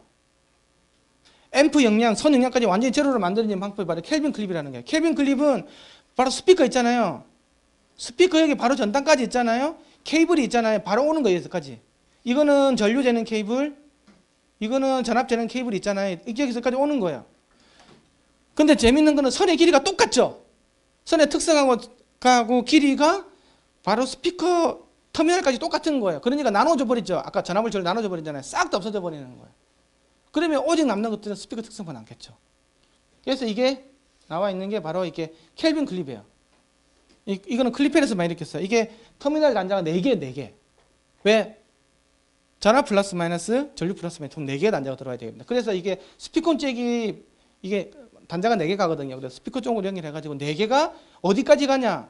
이게 여기 가지 않습니까? 그렇죠? 2개가 들어가죠? 하나는 전압 센싱, 하나는 전류 센싱 하는 거예요. 그래서 악어 클립의 위쪽은 전압 센싱하고 악어 클립 밑에 쪽은 전류 센싱을 하는 거예요. 그렇게 해가지고 모든 정기적인 그 신호선의 스피커 선의 영향을 다 빼버렸다는 거예요. 이게 켈빈 클립이 하고자 하는 목적인 거예요. 그래서 이렇게 되면 선 영향 하나도 없어져요. 그래서 이렇게 물리는 거 이런 식으로 여기 물리고 여기 물리는 식으로. 그 선 영향까지 다 없앨 수 있어요. 그러면 나머지는 제일 중요한 문제가 되는 게 하나 있어요. 이거는 영원히 풀리지 않은 숙제. 그게 뭐냐? 그거는 바로 뭐냐고 하면 여기에 기준 저항을 달아주는 거예요. 스피커가 있잖아요. 거기다가 어쨌든 저항 하나 더 거치고 오는 거잖아요. 그게 1옴이든 0.2옴이든. 그렇죠? 예를 들면 얘가 2옴짜리다 그러면 1옴이다 그러면 굉장히 큰 거죠. 4옴이다 그러면 1옴도 굉장히 큰 거예요, 사실은. 근데 그건 어쩔 수가 없는 거예요. 어쨌든 전압을 내가 2.4V를 걸어주더라도 실제로는 스피커는 2.4V에 아사가 안 가는 거예요. 왜? 1옴짜리도 나눠 먹어야 될 거 아닙니까? 5분의 1로 나눠 먹겠죠. 5분은 4는 제가 가져가고 그럼 2.4V에 5분은 4는 스피커로 가고 2.4V에 5분의 1은 기준저항이 먹는 거예요. 기준저항이. 그러면 절대 그만큼 못 가는 거예요. 이 기준저항이 이 계륵 같은 존재예요. 계륵 같은 거 이놈께 이게 왜 이걸 달았어요?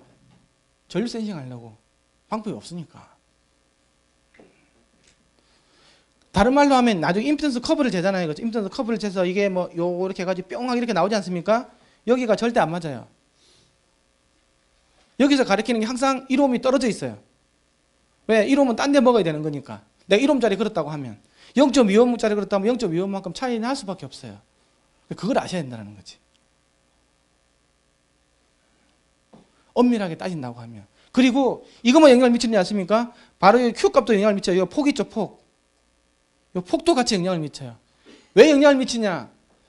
그 스피커를 있잖아요. 댐핑 팩터라는 개념이 있어요. 댐핑 팩터. 직렬 저항을 걸리면 있잖아요. 예를 들면 그 이어폰 중에서 있지 않습니까? 이어폰 중에서 내가 실제로는 이 유닛 자체로는 16옴짜리인데 100몇 옴짜리 있을 수가 있어요. 여기다가 저항을 달하는 거예요. 100옴짜리 저항을. 그렇게 하면 저주파 특성이 완전히 달라져요. 동적인 특성이. 이 폭이 있잖아요. 확 넓어져요. 평소에 이렇게 되어 있었는데 이게 이렇게 된다 이런 식으로. 저음 특성은 이 댐핑 팽트하고 비슷한 거죠, 그렇죠? 이게 저음 특성을 바꿔주는 거예요. 다른 말로 하면 내가 기준장을 걸어주면 있잖아요. 이 동적인 특성이 있잖아요. 달라지는 거예요, Q 값이. Q 값이 작아지는 거지. 그래서 정확하게 볼 수가 없어요. 그거 뭐 어떻게 해야 됩니까? 방법이 없습니까? 이렇게 나오는 거잖아요. 그래서 내가 기준장을 얼마만큼 사용해야 되냐는 게 결론적으로 하는 거예요. 내가 적어도 이게 영향을 많이 안 미치려면 얘가 적어도 내가 쓰고자 하는 스피커의 30분의 1, 40분의 1보다 작은 걸 써야 된다는 거예요. 예를 들면 내가 1옴짜리 만약에 기준장을 바꿔준다 그러면 그건 한 32옴 이상 있잖아요. 45옴짜리는 55옴짜리는 스피커를 쓸 때는 1옴짜리 기준장을 사용해주고 내가 0.25옴짜리를 쓴다. 0.1옴짜리를 쓴다고 하면 스피커가 3옴이나 4옴 쓰는 거 있죠. 우리 4옴 스피커, 6옴 스피커 할 때는 기준장을 0.1옴짜리를 써야 된다는 얘기예요. 그 정도 해주면 분배하더라도 30분의 그러니까 뭐 그 정도는 내 용서해 줄게. 34분의 33 이렇게 되는 거 아닙니까? 그렇죠?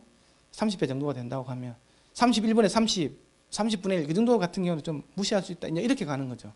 근데 그걸 알아야 된다. 그래서 내가 특정하고자 하는 스피커의 임피던스에 맞게끔 기준장을 계속 바꿔줘야 되는 거예요.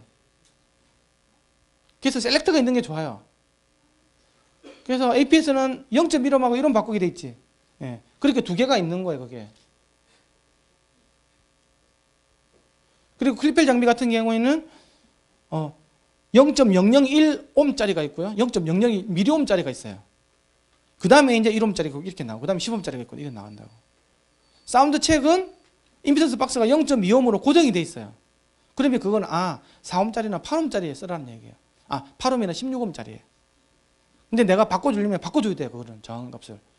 아니면 셀렉터로 만들어가지고 있잖아요. 뭐 0.2옴, 1옴, 0.1옴, 0.2옴 이렇게 바꿔줘야 되는 거예요. 그렇게 해서 쓰셔야 돼요. 이해가시죠? 예, 그걸 반드시 이해해 주셨으면 좋겠어요. 왜 이게 읍소를 하지? 예, 그렇게 해주세요. 예. 그렇게 해야 이 특성이 예쁘게 나오는 거예요. 이렇게 예쁜 특성. 그렇게 해야 이 공린점이 있잖아요. 공린점이 나중에 레이저로 찍어봐도 이때가 제일 많이 움직이는 점이 되는 거예요. 근데 예를 들면 레벨이 커지지 않습니까? 비선형으로 들어가죠. 아까 그 회색이 커지는 구간이 있지 않습니까? 그렇죠? 예를 들면 0.1V 끌어야 되는데 1V 우리가 보면 근데 스피커 재면 어떻게 됩니까? 1W 그냥 습관적으로 하죠. 뭐 2V 끌어주고 2.83V 끌어주면 전부 다 비선형 구간이에요. 그렇게 되면 임피던스 커브가 어떻게 나냐? 이렇게 뿅이 막 여러 개 나오는 게 되게 여러 개 나오죠. 이 뿅이 여러 개 나오지 않습니까? 여기. 그런데도 그냥 장비는 이렇게 빨간 선을 알려줘 버리는 거예요. 이 빨간 선을 알려주는 이유가 이 빨간 선 가지고 뭘 구하냐고 하면 DS 파라미터를 구해주는 거예요. 정기적인 RLC, 음향적인 RLC, 기계적인 RLC를 구해주는 거예요. 왜? 이 빨간 선이 안 나오, 빨간 선을 가지고 이거 찾아가는 거지 측정 데이터를 가지고 DS 파라미터를 찾지가 않거든요. DS 파라미터는 간단해요. 여기서 이 지점이 얼마지? 3.25이네. 인덕턴스 값이 얼마? 뭐 몇 미리헬리 이렇게 나오죠. 그 다음에 공기점이 떨면 피크가 나올 거 아닙니까? 그렇죠? 이 피크점이 얼마? 이 폭이 얼마? 이걸 가지고 다 구하는 거예요. 기본적으로는. 그래서 그냥 당연히 이쁘게 이렇게 가게 됐어요. 근데 실제로는 이게 여기인데 어떻게 합니까? 이거 아무도 모르는 거예요. 며느리도 몰라요. 이거 아무도 모르는 거예요. 근데도 그냥 장비를 알려줘요. 이렇게 하면 안 된다는 거지. 이건 또 노이즈가 많을 때는 또 첫 번째, 두 번째, 세 번째는 다 다르죠. 어떤 건 푹 튀고 어떤 건 요 밑에 가 있고 이거는 너무 노이즈가 심할 때는 이건 게인을 오히려 올려줘야 돼요. 이 같은 경우에는 두 번째도 피크가 두 번 나오고 세 번째도 피크가 두 번 나오잖아요. 이거는 갖다가 레벨이 큰 거예요. 이것도 레벨 줄여줘야 된다고. 이런 것들을 다 알려주는 장비가 좋은 장비죠. 이제 좀 쉬었다가